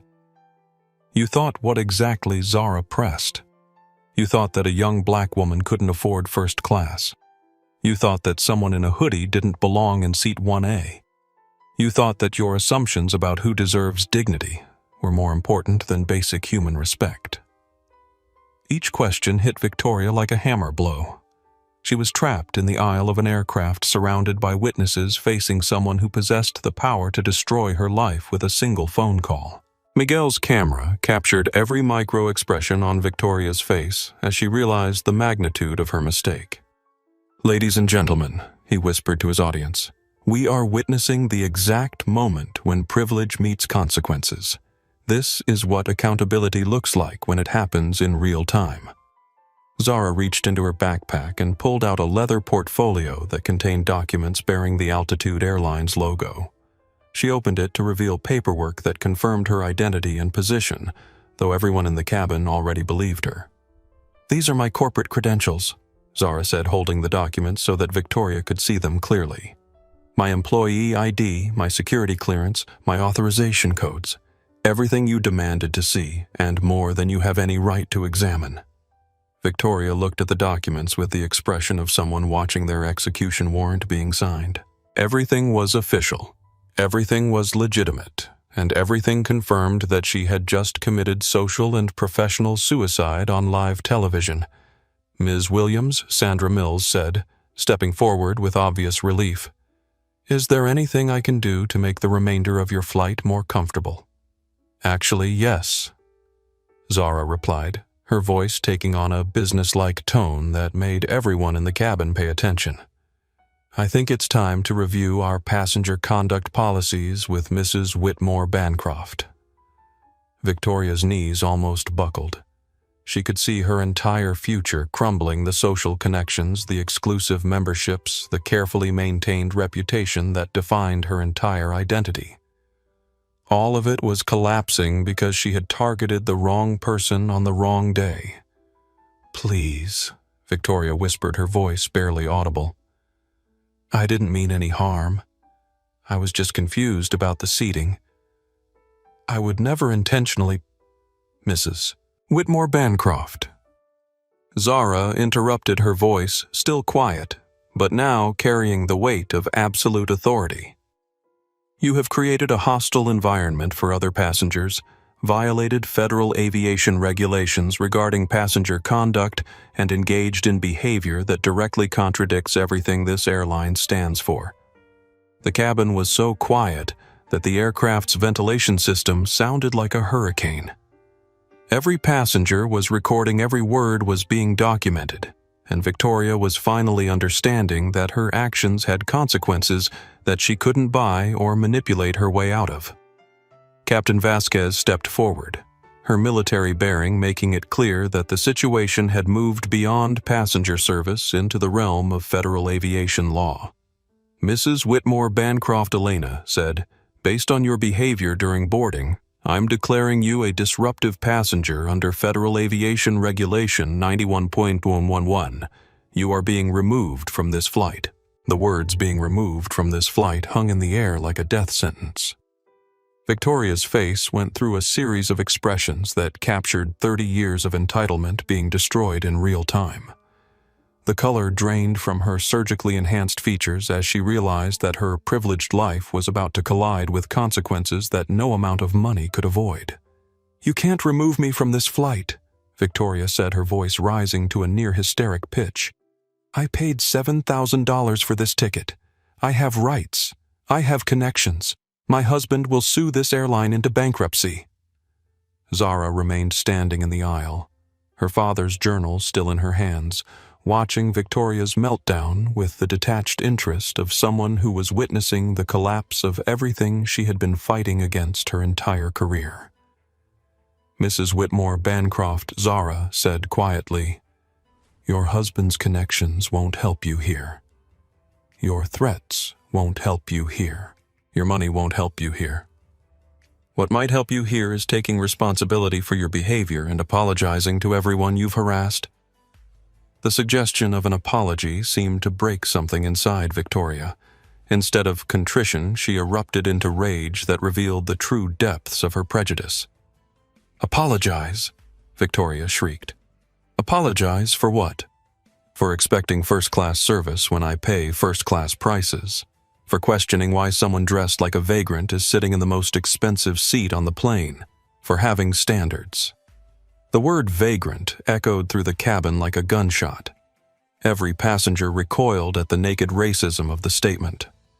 Phones captured the moment when Victoria's mask finally slipped, completely revealing the ugly truth that had been barely concealed beneath her coded language.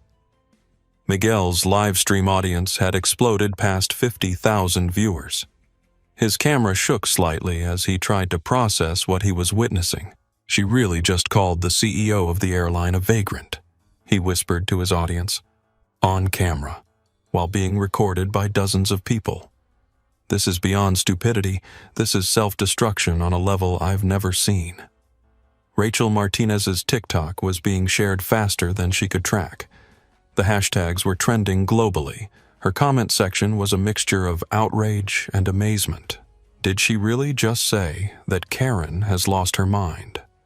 This is going to ruin her life. Consequences incoming. Captain Vasquez stepped forward, her military bearing making it clear that the situation had moved beyond passenger relations into the realm of federal law enforcement. Ma'am Elena said, her voice carrying the authority of someone who was responsible for everyone's safety, "Your behavior has escalated beyond what we can tolerate on this aircraft. You are creating a disturbance that affects the safety and comfort of all passengers."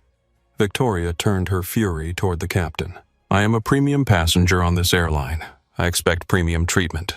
I expect to be seated next to people who belong in first class, not charity cases, who somehow scammed their way into seats they can't afford."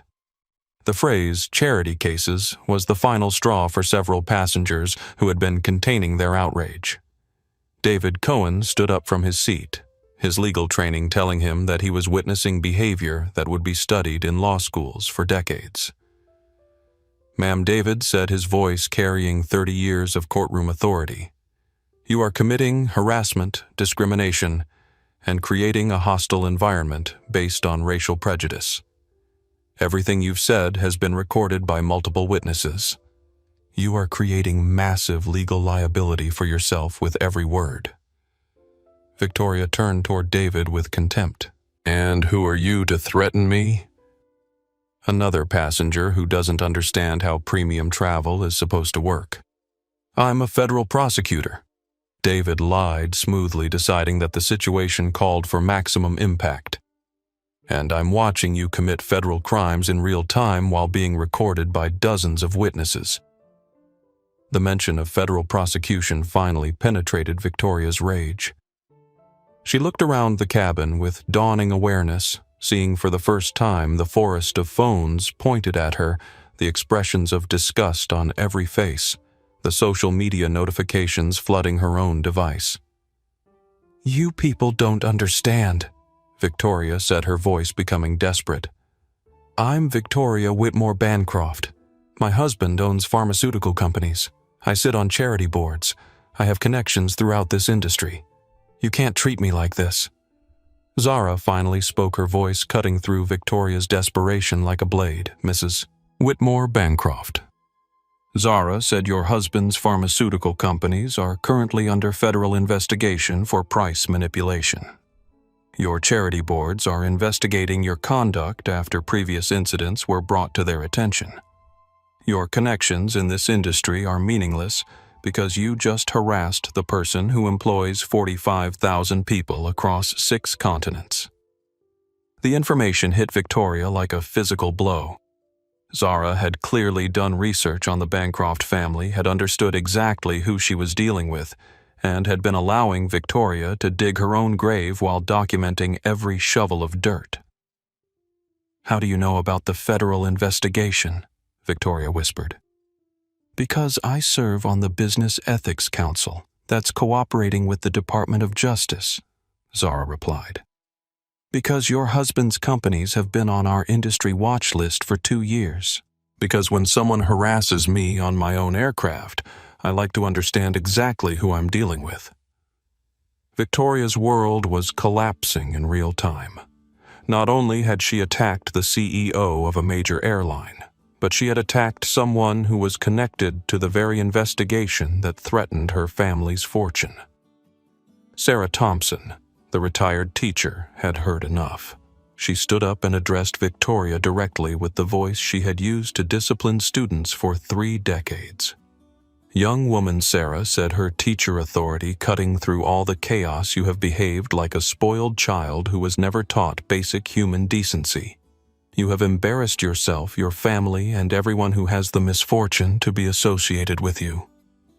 The phrase "young woman" directed at 48-year-old Victoria in front of dozens of witnesses was the perfect punctuation to the evening's humiliation. Victoria looked around the cabin at faces filled with disgust at phones recording her breakdown at social media notifications that were destroying her reputation in real time. "I want off this plane," Victoria said, her voice barely above a whisper. "I want off this plane right now." Captain Vasquez nodded grimly. "Ma'am, that's exactly what's going to happen. Airport police are being called to escort you off the aircraft." As if on cue, the aircraft's door opened and 2 uniformed officers from the Massachusetts State Police boarded the plane. Their presence transformed the cabin from a place of social conflict into a crime scene. "Good evening," Officer Maria Rodriguez said, consulting her notes. "We're looking for Victoria Whitmore Bancroft. We've received reports of passenger disruption and harassment." Victoria looked at the officers with the expression of someone watching their execution warrant being delivered. Everything she had built her life around status connections, the belief that money could insulate her from consequences, was crumbling around her. The breaking point had been reached, and Victoria Whitmore Bancroft was about to discover that some actions have consequences that no amount of privilege can avoid. The Massachusetts State Police officers who boarded Flight 847 brought with them an authority that transformed the cabin's atmosphere from social drama to legal proceeding. Officer Maria Rodriguez, a 15-year veteran who had dealt with every form of airport disruption imaginable, surveyed the scene with professional efficiency. "Mrs. Whitmore Bancroft," Officer Rodriguez said, consulting her notes, "we've received reports of passenger harassment, disruption of airline operations, and creation of a hostile environment based on discriminatory behavior. We need you to come with us." Victoria looked at the officers with the expression of someone who had never imagined that consequences could find her in first class. Her entire worldview was built on the assumption that wealth provided immunity from the kind of treatment reserved for common criminals. "Officers," Victoria said, attempting to summon the imperious tone that had served her throughout her privileged life. "There's been some kind of misunderstanding. I'm Victoria Whitmore Bancroft. My husband owns Bancroft Pharmaceuticals. I was simply addressing a seating issue with airline personnel." Officer Rodriguez had heard variations of this speech hundreds of times. Wealthy passengers who believed their money made them immune to federal aviation law were a regular feature of her work at Logan International Airport. "Ma'am," Rodriguez replied, "federal aviation regulations apply to all passengers, regardless of their economic status. Creating a disturbance, harassing other passengers, and interfering with crew duties are serious violations that carry both civil and criminal penalties." The cabin had become an amphitheater where every passenger was documenting the collapse of Victoria's entitled worldview. Miguel's live stream had passed 75,000 viewers, making it one of the most watched aviation incidents in social media history. Rachel's TikTok was being shared across every platform with hashtags trending globally. Zara remained standing beside seat 1A, her father's journal in her hands, watching the confrontation with the calm detachment of someone who understood that justice sometimes took dramatic forms. She had experienced discrimination countless times in her life, but never had she been in a position to ensure that the perpetrator faced immediate consequences. Captain Elena Vasquez stepped forward to address the officers directly. "Officers, I need to provide you with context for this situation. The passenger who was harassed is Zara Williams, the CEO and majority owner of Altitude Airlines. Mrs. Whitmore Bancroft spent approximately 30 minutes questioning Ms. Williams' right to be on the aircraft, demanding to see her credentials, and using language that clearly indicated racial bias. The information that the victim was the airline's CEO created visible shifts in the officer's demeanor. This wasn't just passenger-on-passenger harassment. This was a customer attacking the head of a major corporation while being recorded by dozens of witnesses. Ms. Williams, Officer Rodriguez said, turning to address Zara directly, "Can you confirm Captain Vasquez's account of events?" Zara nodded calmly. "Mrs. Whitmore Bancroft approached me shortly after boarding and questioned my right to sit in first class. When I explained that I had a valid ticket, she escalated to demands that I prove my ability to afford the seat. She used language that made clear her assumptions were based on my race and appearance. "And you are indeed the CEO of this airline?" Rodriguez asked, though the deference being shown by all airline personnel made the answer obvious. "I am," Zara replied. "I inherited the company following my father's recent death. Mrs. Whitmore Bancroft has spent the last half hour harassing me on my own aircraft while demanding to speak to someone in authority." The irony of the situation wasn't lost on anyone in the cabin. Victoria had demanded authority and had been attacking authority the entire time. She had insisted on speaking to someone who could address her concerns, and that person had been sitting quietly in seat 1A while enduring increasingly personal attacks. Victoria's face had gone through several color changes as she processed the full magnitude of her mistake. Not only had she committed harassment in front of dozens of witnesses, but she had targeted the one person on the aircraft who had the power to ensure that the consequences would be swift and severe.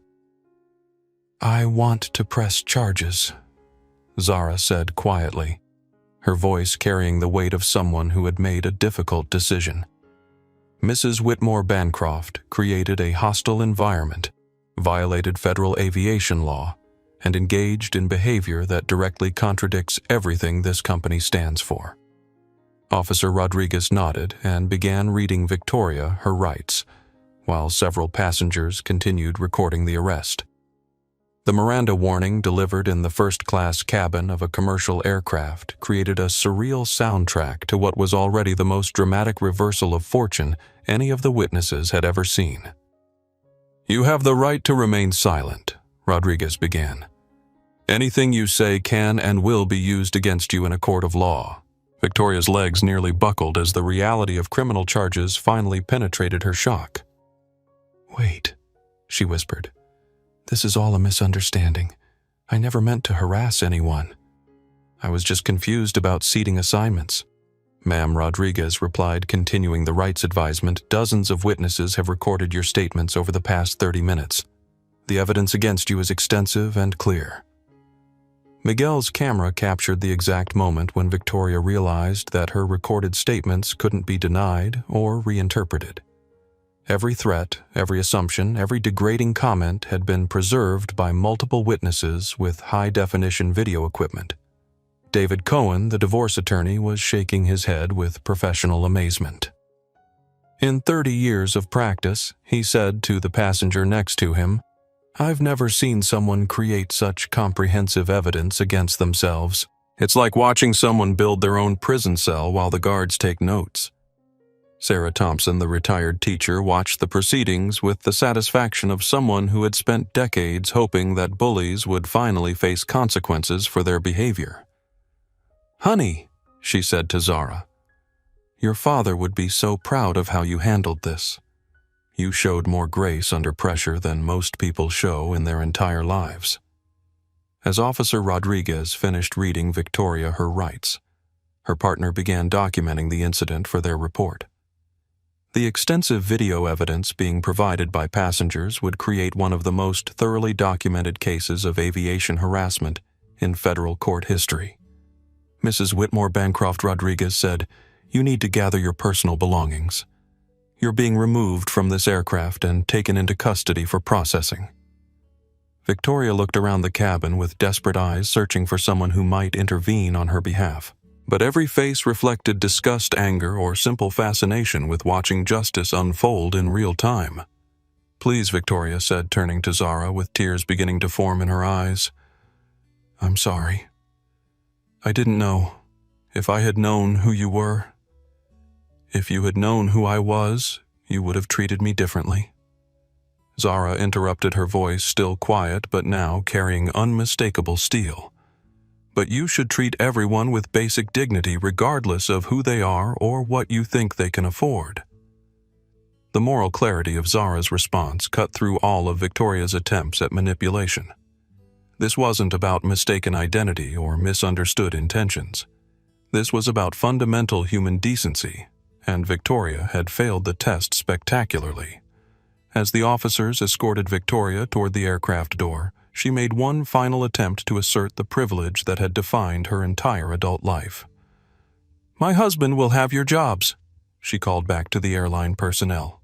"Bancroft Pharmaceuticals has contracts worth millions of dollars with airlines. You'll regret this." Captain Vasquez smiled grimly. "Ma'am, given that your husband's companies are under federal investigation for criminal conspiracy, I don't think his threats carry much weight.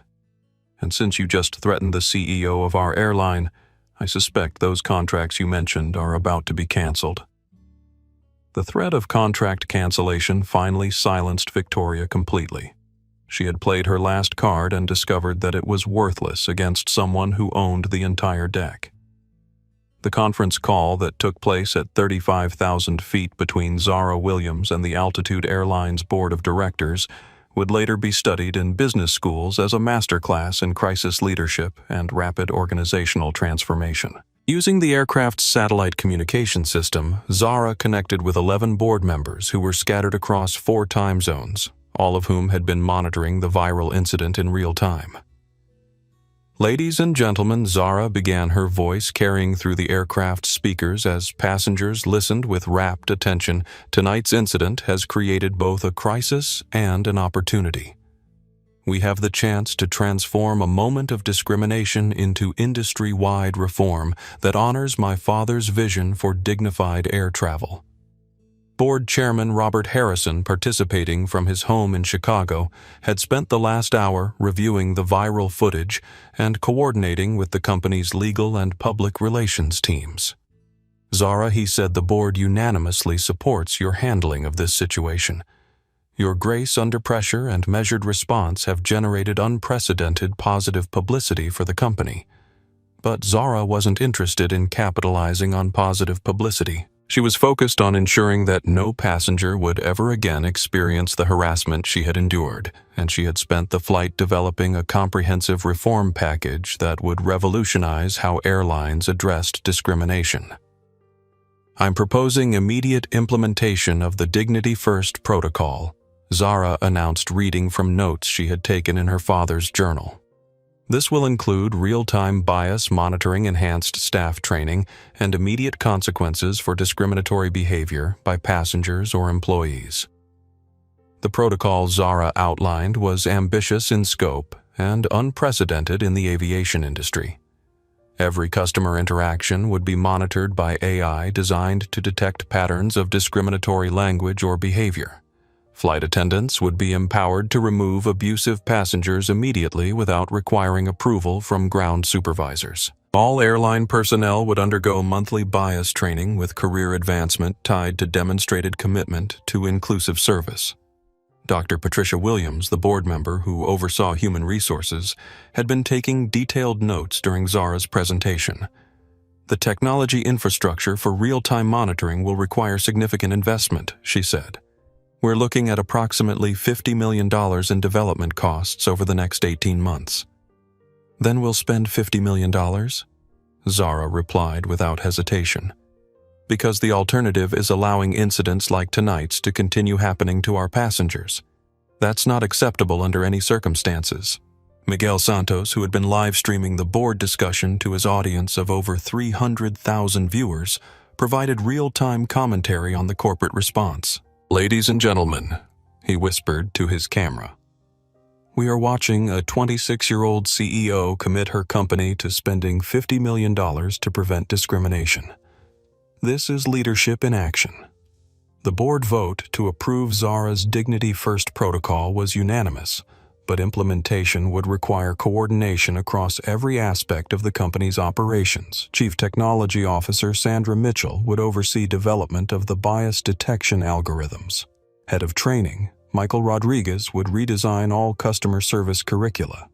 Legal Director Jennifer Park would coordinate with federal regulators to establish industry standards. "This protocol will become the template for the entire aviation industry," Zara declared. "We're going to share our technology with competitors, not to diminish our advantage, but to ensure that dignity becomes the standard rather than the exception in air travel." The decision to share proprietary anti-discrimination technology with competitors was unprecedented in corporate America, where competitive advantages were typically guarded like state secrets. But Zara understood that her father's vision couldn't be realized by one company alone. It required transformation of an entire industry. Captain Elena Vasquez, who had been monitoring the board discussion from the cockpit, understood the operational implications of the new protocols. "Ms. Williams," she said over the intercom, "the flight crew union will need to be briefed on enhanced authority to remove disruptive passengers. We'll also need updated training on legal protocols for documenting discrimination incidents." Rachel Martinez's TikTok audience was exploding with comments as she broadcast the board discussion live. Her followers were witnessing corporate decision-making in real time, watching a major airline commit to revolutionary changes based on a single incident of passenger harassment. "Y'all," Rachel whispered to her phone, "this is insane. We are literally watching this company transform itself because one Karen thought she could harass someone with impunity. This is what accountability looks like when it happens fast." The implementation timeline Zara outlined was aggressive by any corporate standard. Bias detection technology would be piloted within 30 days. Enhanced training programs would launch within 60 days. Full deployment across all Altitude Airlines operations would be complete within 6 months.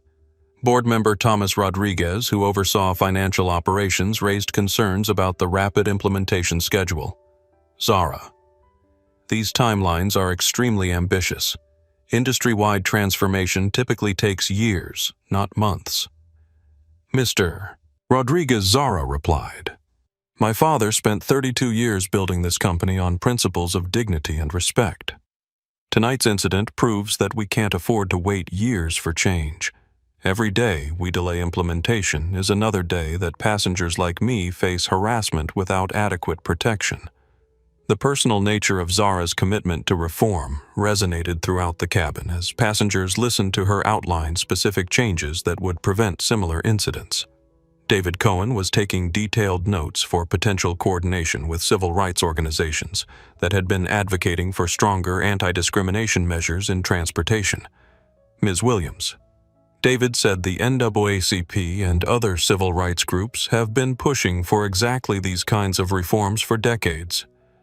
Your company's willingness to lead on this issue will generate support across advocacy communities."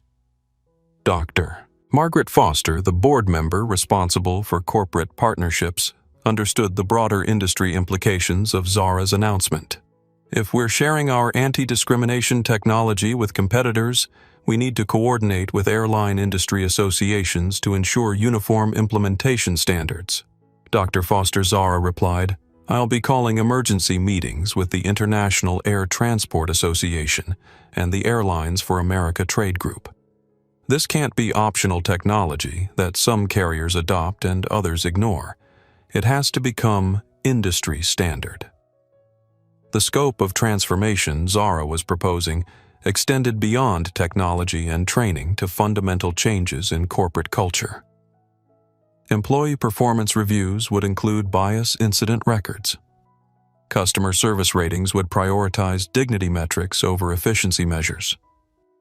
Executive compensation would be tied to inclusive service indicators.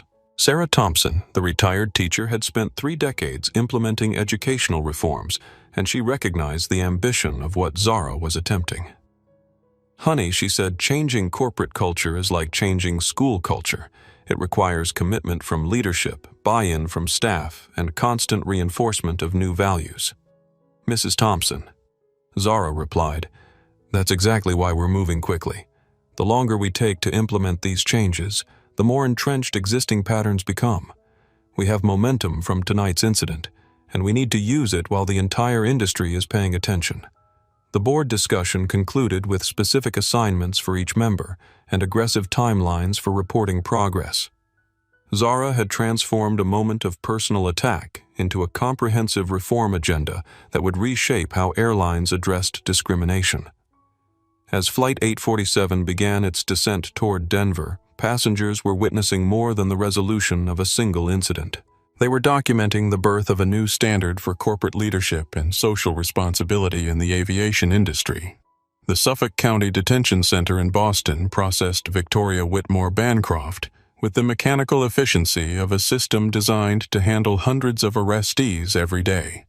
The booking officer, Detective James Murphy, had seen every form of wealthy entitlement during his 15 years in law enforcement, but Victoria's case stood out for its spectacular self-destruction.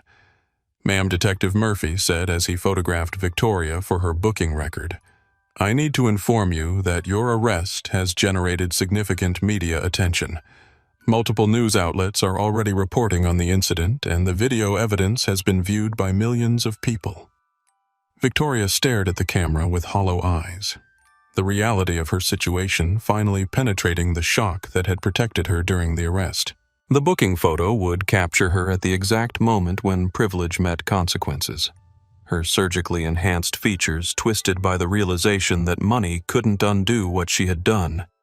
"I need to call my husband, Victoria," whispered her voice barely audible in the sterile booking room. "You'll have access to a phone after processing," Murphy replied. "But ma'am, based on the evidence I've reviewed, you're looking at federal charges for interference with flight crew operations, intimidation of passengers based on protected characteristics, and creating a disturbance on an aircraft. These are serious felonies with mandatory minimum sentences." The words mandatory minimum hit Victoria like a physical blow.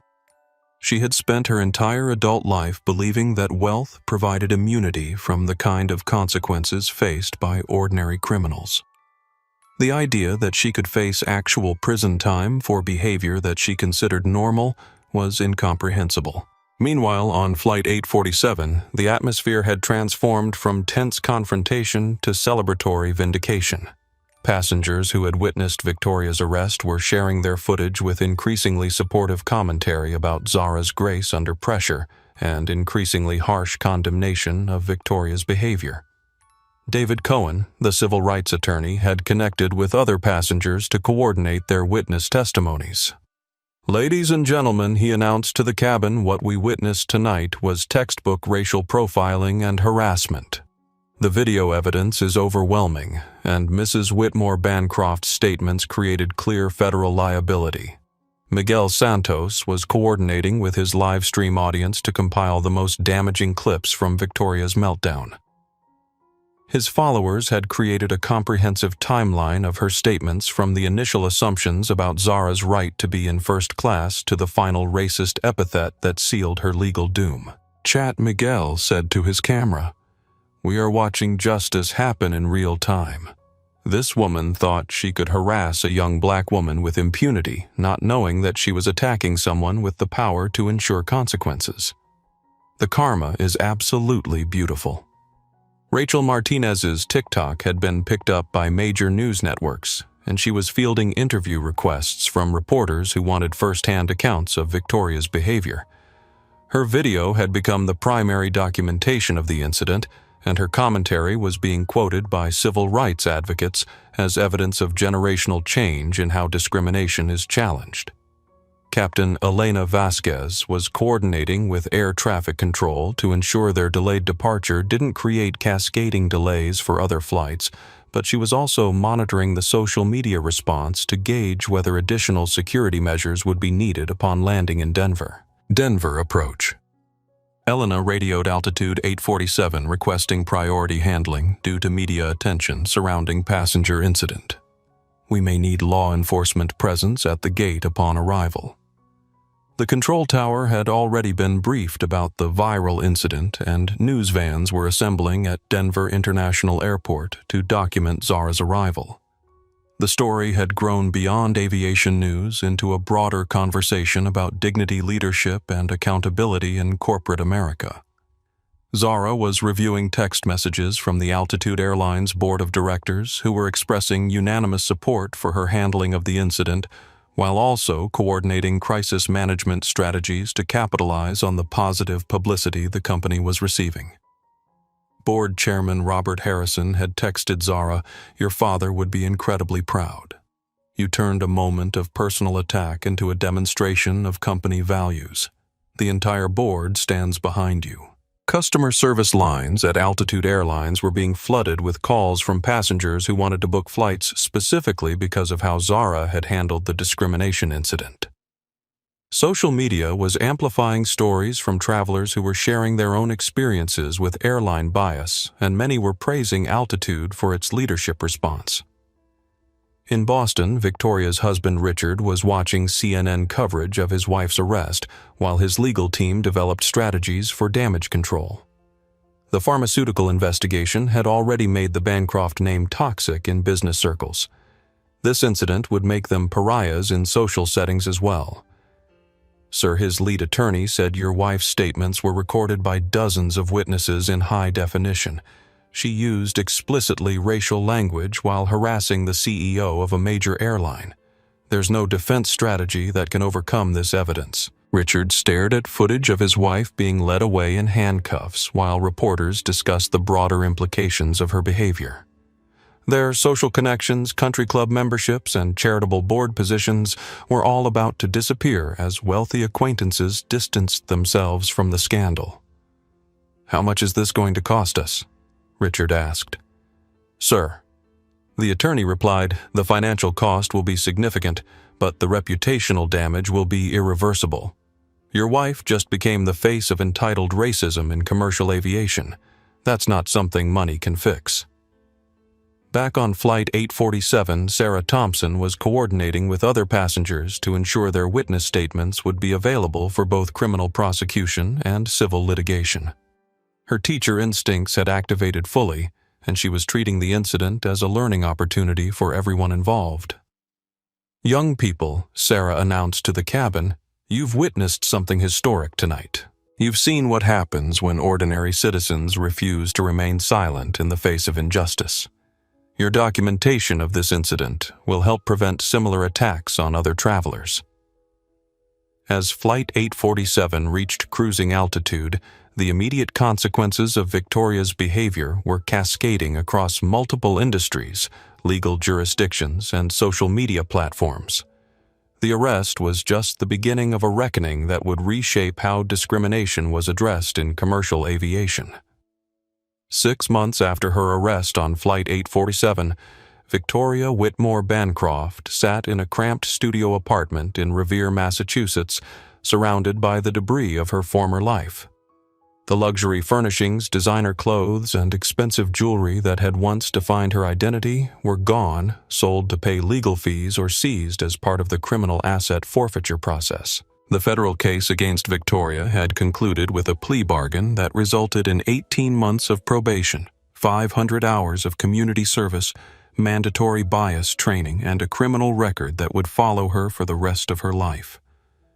The judge had been clear that the extensive video evidence made a trial inadvisable, and Victoria's attorney had counseled acceptance of the prosecution's offer. Mrs. Whitmore Bancroft federal judge Maria Rodriguez had said during sentencing, "Your behavior on that aircraft was not just criminal, it was a betrayal of the basic human dignity that makes civil society possible. Your sentence reflects not just the harm you caused, but the public nature of your actions and their impact on airline safety and passenger welfare." The divorce from Richard had been swift and brutal. The prenuptial agreement's morality clause had stripped Victoria of any claim to the Bancroft pharmaceutical fortune, leaving her with a modest settlement that was quickly consumed by legal fees and living expenses. Richard's attorneys had documented her history of racist incidents to support their argument that her behavior represented a pattern rather than an isolated mistake. Victoria's attempts at social media rehabilitation had backfired spectacularly. Her public apology video, posted 3 months after the incident, had been viewed over 10 million times, primarily by people who found her expressions of remorse insincere and self-serving. The comments section became a repository for additional stories about her previous discriminatory behavior. "I want to apologize to Ms. Williams and to everyone who was hurt by my actions," Victoria had said in the video reading from a script prepared by her crisis management consultant. I realize now that my words and behavior were inappropriate and harmful. I am committed to learning from this experience and becoming a better person. The response had been overwhelmingly negative.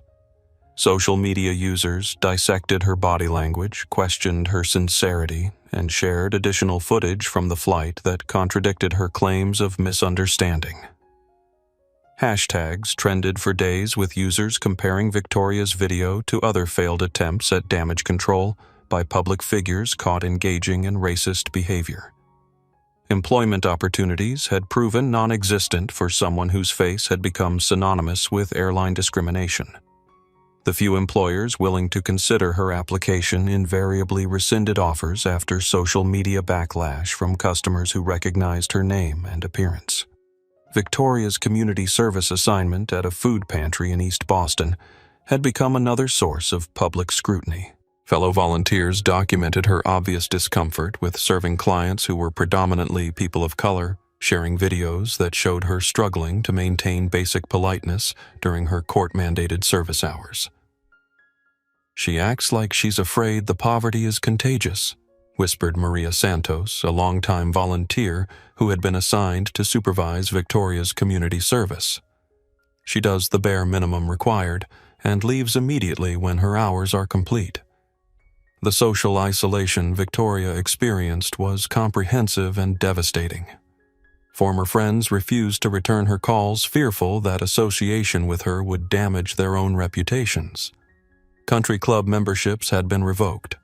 Charitable organizations had removed her from their donor lists. Even her personal physician had suggested she find another practice after other patients complained about sharing waiting room space with her. Victoria's mental health had deteriorated under the constant scrutiny and social rejection. She had developed agoraphobia, avoiding public spaces where she might be recognized. Grocery shopping required careful timing to avoid peak hours, when other customers might document her presence and share it online. The financial pressures were relentless. Her modest divorce settlement was being depleted by the cost of living without the social connections that had previously provided access to discounted services and exclusive opportunities. The apartment in Revere was a far cry from the Beacon Hill mansion where she had entertained pharmaceutical executives and charity board members. Victoria's attempts to maintain her appearance through cosmetic procedures had ended when her dermatologist's office was flooded with negative reviews after her presence was documented by another patient. The video of Victoria leaving the medical spa had been shared thousands of times with commentary about the irony of someone who had attacked another person's appearance seeking cosmetic enhancement. Her court-mandated therapy sessions had become exercises in deflection and denial. Dr. Jennifer Walsh, the psychologist assigned to her case, reported minimal progress in Victoria's understanding of how her behavior had affected others. Mrs. Whitmore Bancroft continues to focus on the consequences she has experienced, rather than the harm she caused, Dr. Walsh wrote in her quarterly report to the court. She demonstrates limited empathy for Ms. Williams, or understanding of how discriminatory behavior affects its targets. Victoria's story had become a cautionary tale studied by sociologists and criminologists interested in how social media accountability affected individual behavior. Her complete social and economic collapse demonstrated that viral consequences could be more devastating than traditional legal punishment. Flight 847 touched down at Denver International Airport at 11:47 p.m. Mountain Time, nearly 4 hours behind schedule, but carrying passengers who understood they had witnessed something historically significant.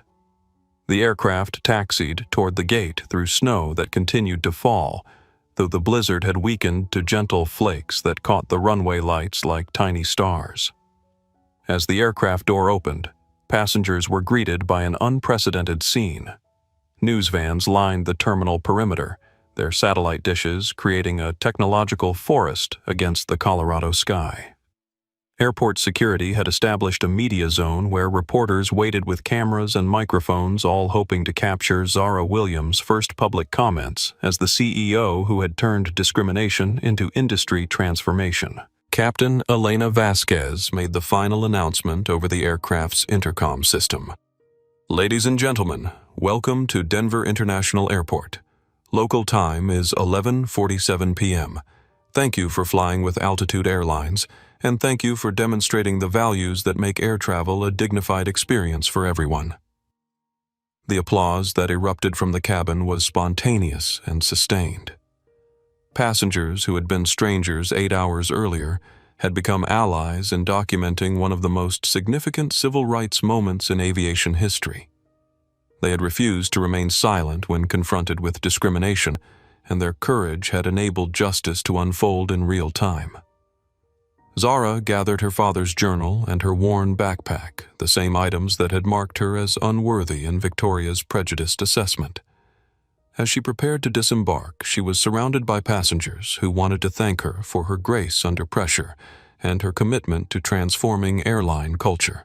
Miguel Santos had ended his live stream with over 400,000 viewers, making it the most watched aviation incident in social media history. Ladies and gentlemen, he concluded, we have witnessed something beautiful tonight.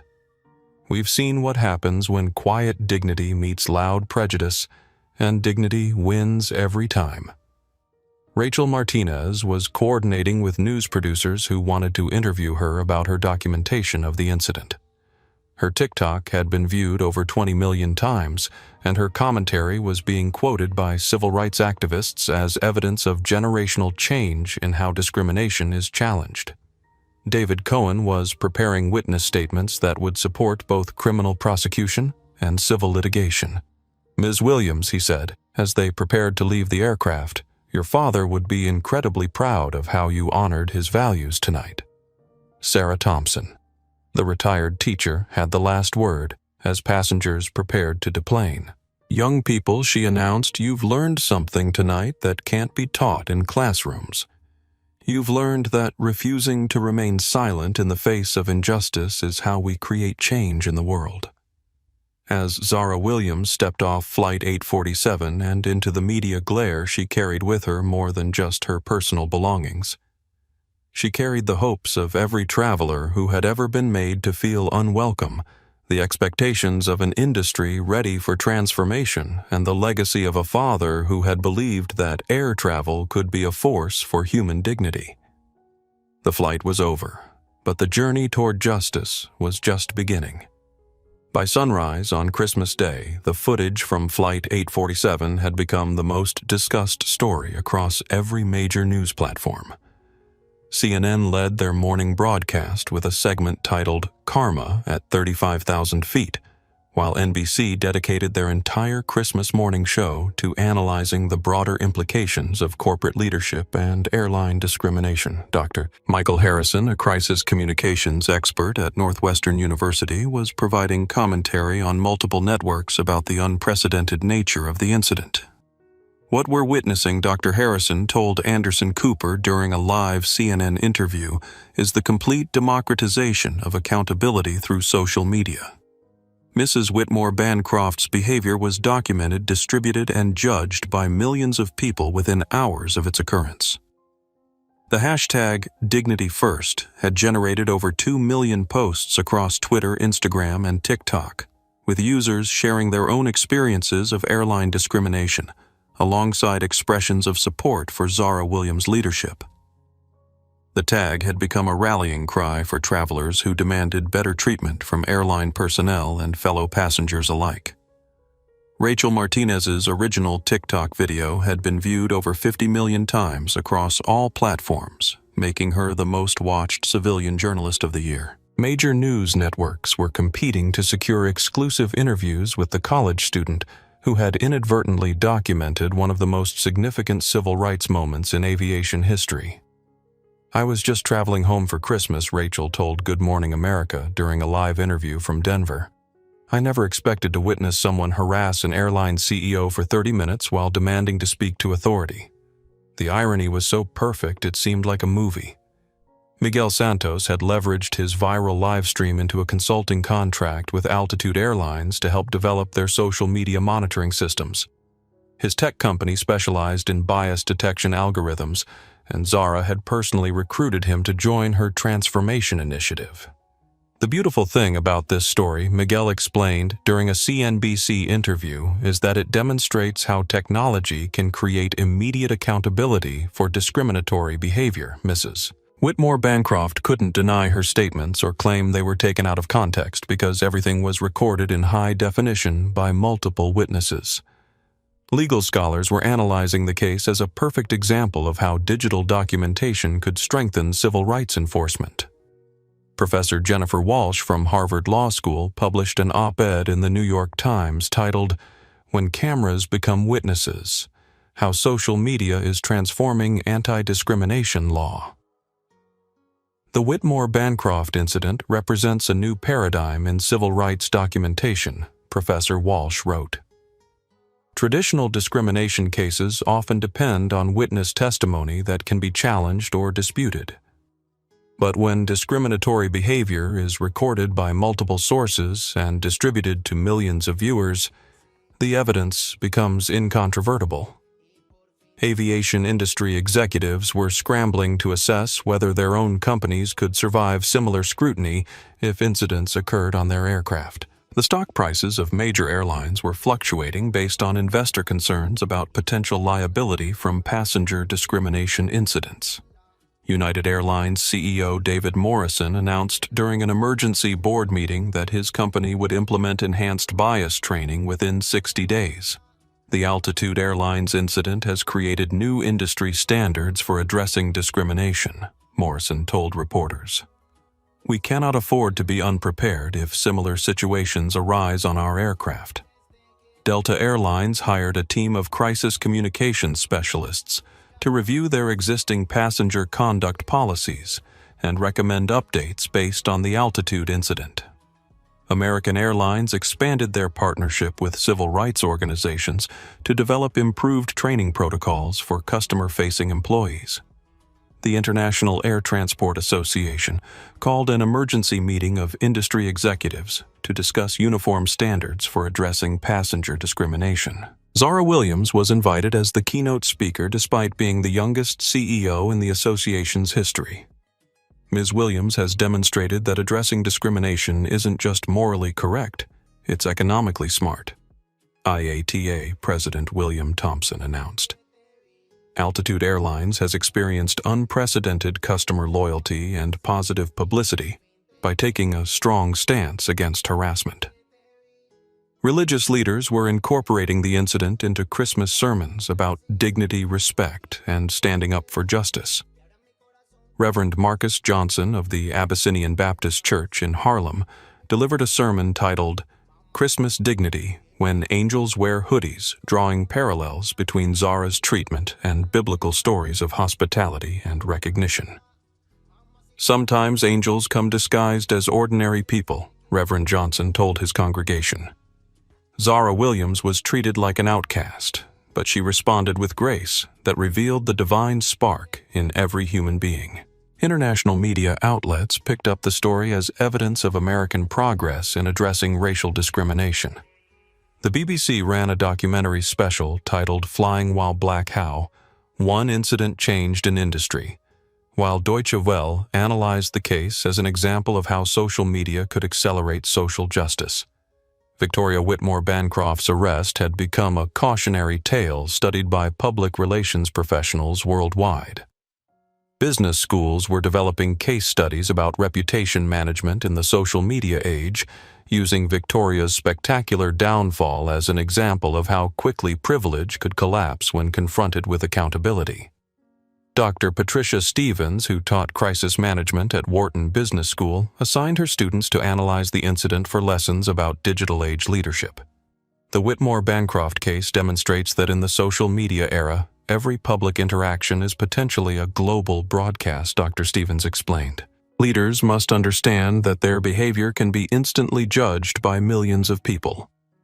Technology companies were developing new applications based on the incident, including bias detection software for transportation companies and real-time discrimination reporting platforms for travelers. The market for anti-discrimination technology was projected to grow by 400% over the next 5 years. driven largely by demand created by viral incidents like Flight 847. Mental health professionals were analyzing the psychological impact of instant global accountability on individuals who engaged in discriminatory behavior. Dr. Sarah Martinez, a psychologist who specialized in public shaming research, published a study on digital age consequences, how viral accountability affects individual behavior. What we're seeing with cases like Mrs. Whitmore Bancroft is immediate comprehensive social rejection for behavior that was previously tolerated or ignored, Dr. Martinez explained. The psychological impact of instant global judgment is unprecedented in human history. The incident had transcended aviation news to become a broader cultural phenomenon that touched on issues of privilege, accountability, dignity, and justice. Christmas Day 2024 would be remembered as the day when a moment of harassment became a catalyst for industry transformation and social change. The Altitude Airlines headquarters in Denver became the epicenter of a corporate transformation that was unprecedented in both scope and speed. Zara Williams had converted the main conference room into a 24-hour war room, where teams of engineers, lawyers, trainers, and executives worked around the clock to implement the Dignity First protocol. The technology infrastructure required to monitor passenger interactions in real time was being developed by a coalition of companies led by Miguel Santos's firm, with support from IBM's Watson AI division and Microsoft's Azure cloud platform. The bias detection algorithms were trained on thousands of hours of recorded airline interactions, learning to identify patterns of discriminatory language and behavior.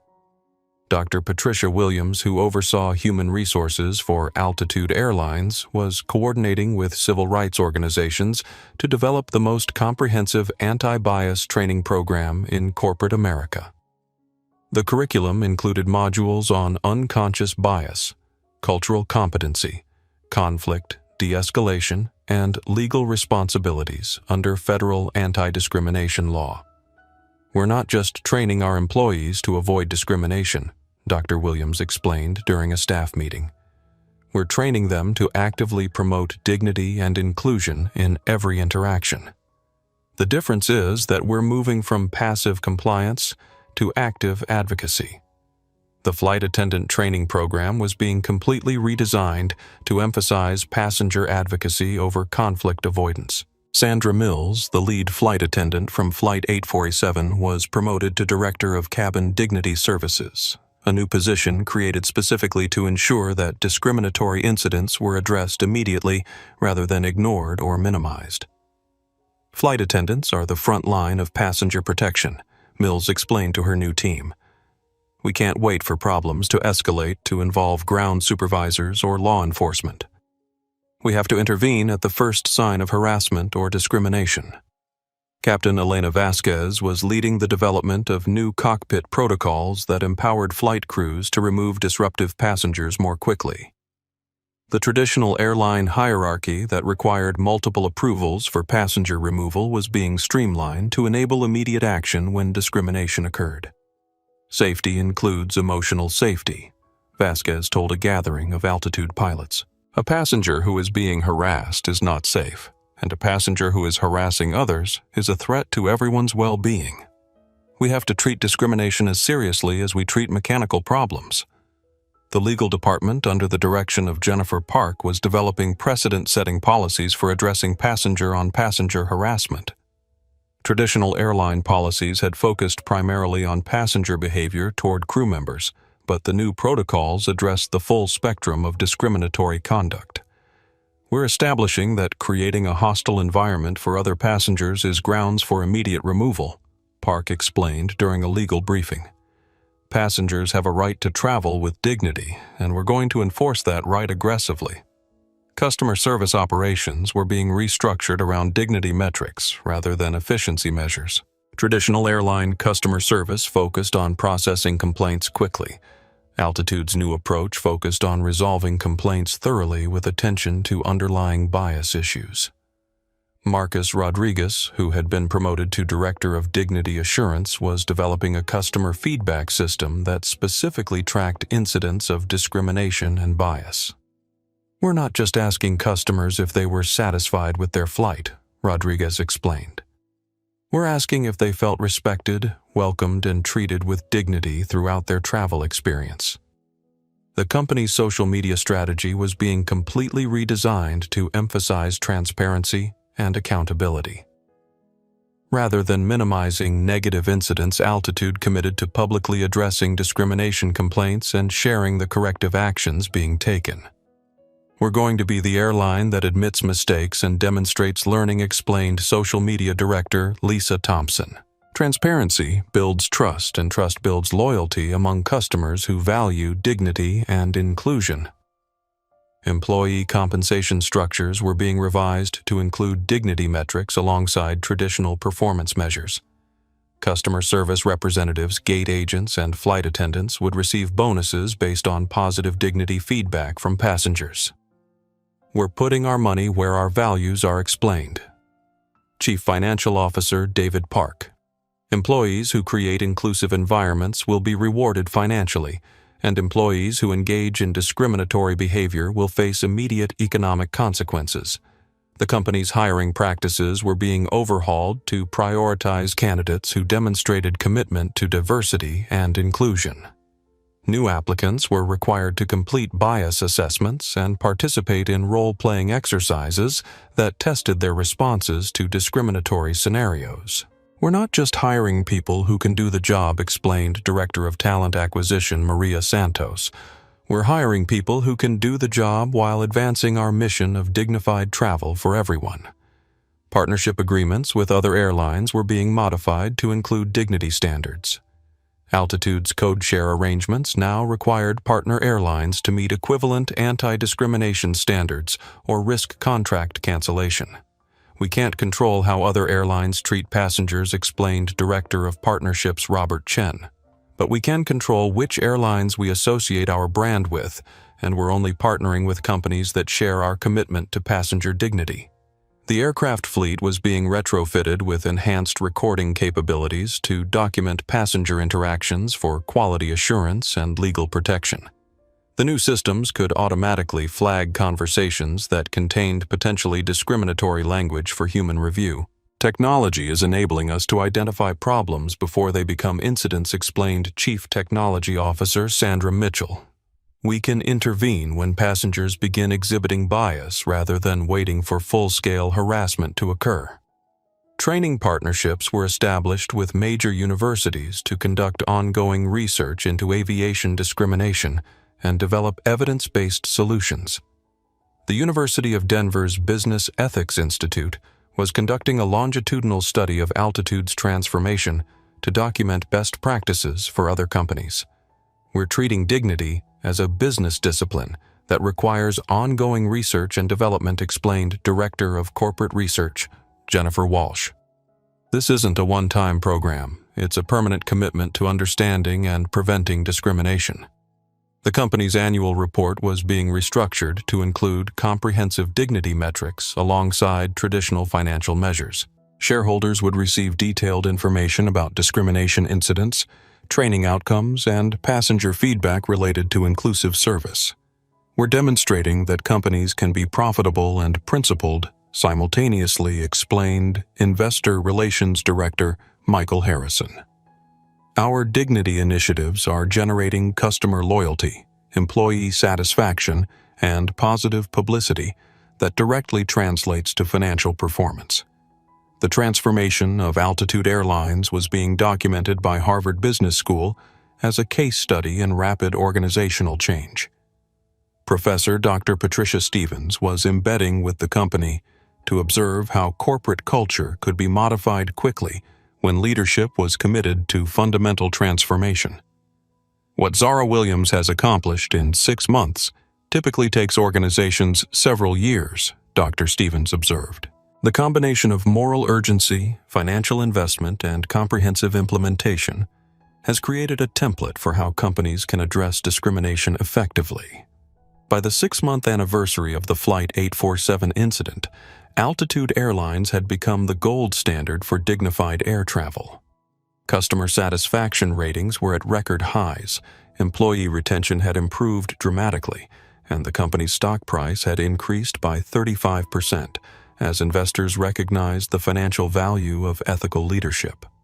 The transformation initiated by Zara Williams at Altitude Airlines created a cascade of changes across the entire aviation industry as competitors scrambled to avoid similar incidents and capitalize on growing customer demand for dignified air travel. Within 60 days of the Flight 847 incident, United Airlines announced the implementation of their Respect in Flight program, which included enhanced bias training for all customer-facing employees and real-time monitoring of passenger interactions. CEO David Morrison publicly credited Zara Williams with raising the bar for how airlines address discrimination and harassment. Delta Airlines partnered with the NAACP and the Anti-Defamation League to develop Sky Equality, a comprehensive anti-discrimination initiative that exceeded federal requirements for bias prevention. The program included passenger education campaigns about respectful travel behavior and immediate consequences for discriminatory conduct. American Airlines created the position of Chief Dignity Officer, hiring civil rights attorney Patricia Rodriguez to oversee the development of industry-leading inclusion policies. The company's Fly with Pride initiative emphasized that air travel should be accessible and comfortable for passengers of all backgrounds. Southwest Airlines leveraged its reputation for friendly service to launch Hearts in the Sky, a program that trained employees to recognize and interrupt discriminatory interactions between passengers. The airline's marketing campaign emphasized that everyone's journey matters and highlighted stories of passengers who had been helped by intervention from Southwest crew members. JetBlue Airways developed partnerships with diversity training organizations to create mandatory monthly workshops for all employees. The airline's Blue Skies for All program included passenger feedback specifically designed to identify and address bias incidents before they escalated to harassment. The International Air Transport Association established new industry standards for addressing passenger discrimination largely based on protocols developed by Altitude Airlines.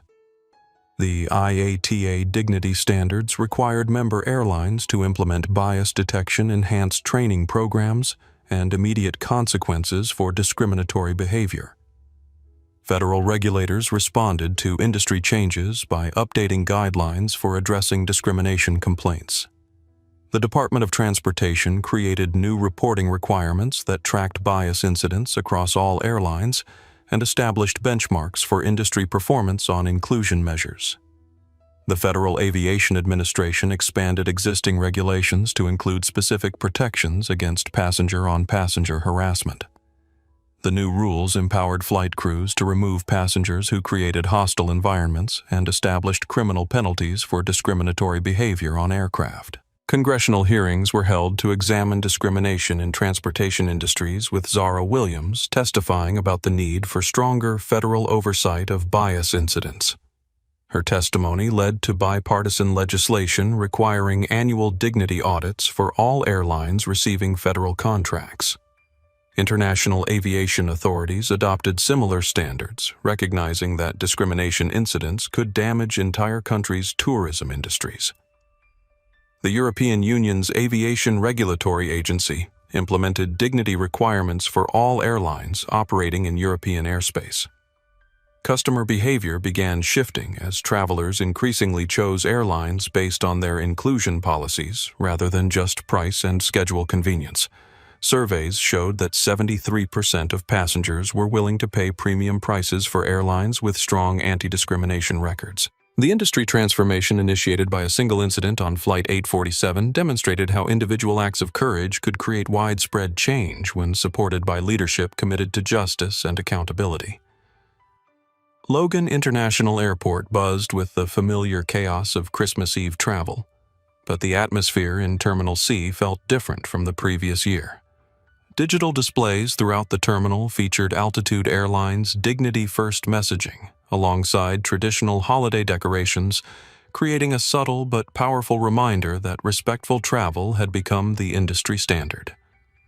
Zara Williams walked through the same terminal where her life had changed exactly 1 year earlier, though few passengers would have recognized the confident executive in the tailored navy suit as the young woman in the hoodie who had been harassed at Gate 15. She still wore sneakers, a signature style that had been adopted by young executives across industries, but everything else about her presence radiated the authority she had grown into over 12 months of transformational leadership. The occasion for her return to Boston was the first annual Dignity in Travel Awards ceremony, where Zara would present recognition to passengers, crew members, and airline personnel who had demonstrated exceptional commitment to inclusive service. The ceremony had become a marquee event for the aviation industry, with executives from around the world attending to celebrate progress in creating respectful travel experiences. Gate 15 had been renovated during the summer and now featured a permanent installation commemorating the Flight 847 incident. A simple plaque read, "In honor of all travelers who have faced discrimination and all witnesses who refused to remain silent. May every journey be marked by dignity and respect." The installation had become an informal pilgrimage site for travelers who wanted to pay their respects to the moment when aviation began changing for the better. Miguel Santos, now Director of Social Justice Technology at Altitude Airlines, was documenting the anniversary for a documentary about corporate transformation in the digital age. His original live stream from Flight 847 had been viewed over 200 million times across all platforms, making it the most watched aviation incident in history. Standing here exactly 1 year later, Miguel said to his camera, "It's remarkable to see how one moment of harassment became a catalyst for industry-wide transformation." Zara Williams turned personal attack into corporate purpose, and the results speak for themselves. The statistics were indeed remarkable. Altitude Airlines had reported record customer satisfaction ratings with dignity-related metrics exceeding traditional service measures in passenger surveys. Employee retention had increased by 40%, while bias incidents had decreased by 85%. The company's stock price had doubled as investors recognized the financial value of ethical leadership. Rachel Martinez, now a senior at the University of Denver studying business ethics and social justice, had leveraged her viral documentation of the incident into a career in digital advocacy. Her TikTok account, which focused on holding corporations accountable for discriminatory behavior, had grown to over 5 million followers who looked to her for analysis of viral justice moments. This anniversary isn't just about celebrating what happened to one Karen who picked the wrong target, Rachel explained during an interview with NBC News.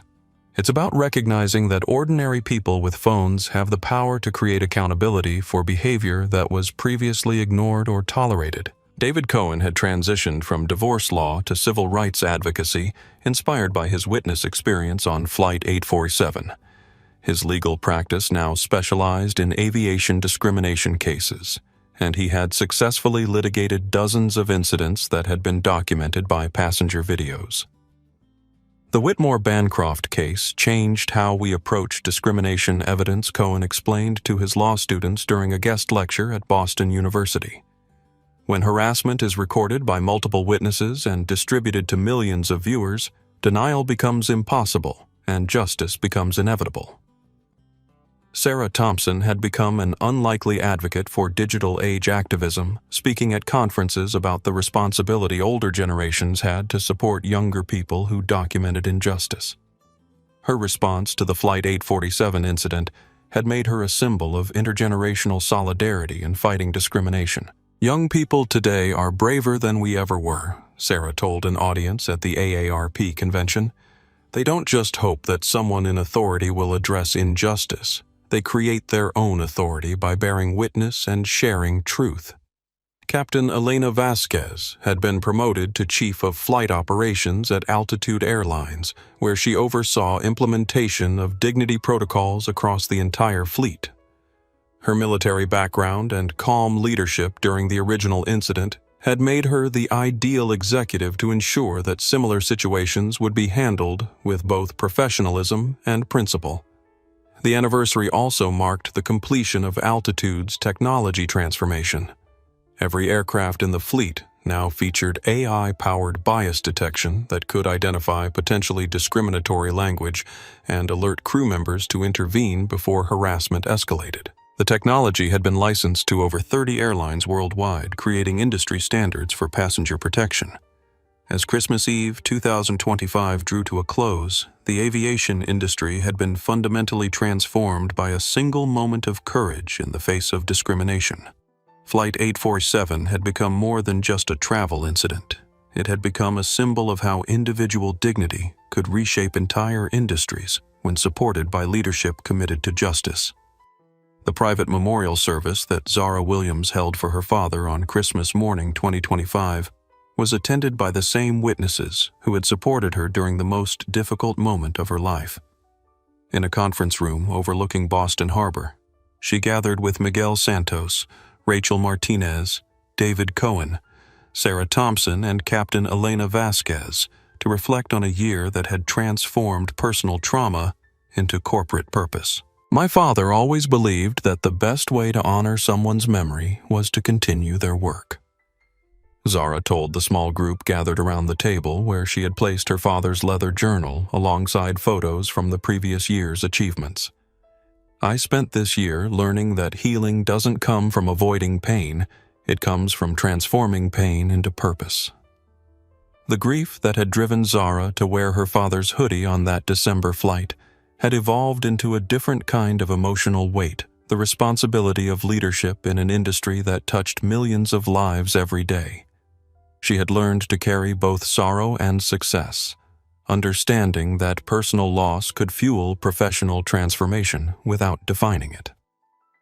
Dr. Patricia Stevens, the Harvard Business School professor who had studied Altitude's transformation, had interviewed Zara extensively about the psychological aspects of leadership under pressure. What's remarkable about Zara's response to harassment, Dr. Stevens explained in her published research, is that she never allowed victimization to become her identity. Instead, she used the experience as evidence for why change was necessary. The therapy sessions that Zara had begun after her father's death had continued throughout the year, but the focus had shifted from processing grief to managing the psychological pressures of public leadership. Dr. Jennifer Walsh, her therapist, had helped her understand that healing from both personal loss and public trauma required different strategies. Zara learned to separate her personal healing from her professional responsibilities. Dr. Walsh explained during a conference on leadership psychology, she understood that her individual experience of discrimination was important, but her response to it had to serve purposes larger than personal vindication. The relationship Zara had developed with the witnesses from Flight 847 had become a unique form of extended family people bound together by shared commitment to justice rather than blood or marriage. Miguel, Rachel, David, Sarah, and Elena had remained close advisors throughout her first year as CEO, providing perspective that balanced business considerations with human dignity. What we witnessed on that flight created a bond that goes beyond typical professional relationships, Sarah Thompson explained during a panel discussion about intergenerational activism. We became a chosen family, united by our commitment to ensuring that what happened to Zara never happens to another traveler. The hoodie that Zara had worn during the incident had been donated to the Smithsonian Institution's National Museum of African American History and Culture, where it was displayed alongside other artifacts from significant civil rights moments. The decision to share such a personal item had been difficult, but Zara understood that her father's sweater had become a symbol that belonged to history rather than just family. Letting go of the hoodie was like letting go of my need to carry my father's memory as a burden, Zara explained during the Smithsonian donation ceremony. I realized that the best way to honor him was to wear his values rather than his clothes. The leadership style that Zara had developed combined her father's commitment to dignity with her own generation's understanding of how technology could accelerate social change. She had learned to be both vulnerable and authoritative, personal and professional, grieving and growing simultaneously. Zara represents a new kind of CEO, explained Professor Michael Harrison, who taught leadership studies at Northwestern University. She understands that authentic leadership in the digital age requires transparency about personal struggles alongside competence in professional responsibilities. The year had taught Zara that healing was not a destination, but a process that required ongoing commitment to growth learning and service. She had transformed from a recent MBA graduate, struggling with inherited responsibility, into an industry leader whose approach to corporate ethics was being studied by business schools worldwide. "I learned that you don't have to be perfect to be a leader," Zara told the group gathered for her father's memorial. "You just have to be committed to becoming better, and you have to create environments where other people can become better too." The final chapter of the Flight 847 story was written not in boardrooms or courtrooms, but in the everyday experiences of millions of travelers who discovered that air travel could be dignified, respectful, and inclusive. The incident that had begun with one woman's prejudice had evolved into a movement that touched every aspect of commercial aviation. As Zara Williams prepared to board her return flight to Denver on Christmas Day 2025, the same route that had changed her life exactly 1 year earlier, she carried with her more than just personal belongings.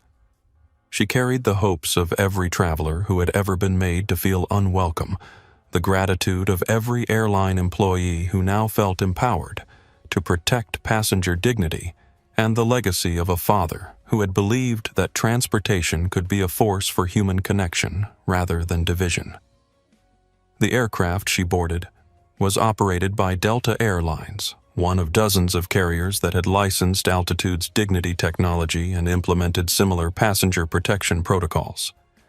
The flight attendant who welcomed her aboard was a graduate of the industry's first certified anti-bias training program. The passengers around her were traveling in an environment where harassment based on race appearance or assumptions about economic status had become both socially unacceptable and professionally sanctioned. "Good evening and welcome aboard," announced Captain Jennifer Rodriguez during the pre-flight safety briefing. "We want to remind all passengers that this aircraft is a respectful space where every traveler has the right to journey with dignity. We appreciate your cooperation in maintaining an environment where everyone feels welcome." The announcement, which had become standard across the industry, represented more than corporate policy. It represented a fundamental shift in how aviation understood its responsibility to protect passenger welfare beyond physical safety. Victoria Whitmore Bancroft's name had become synonymous with the consequences of entitled racism, studied in business ethics courses and cited in discrimination training materials.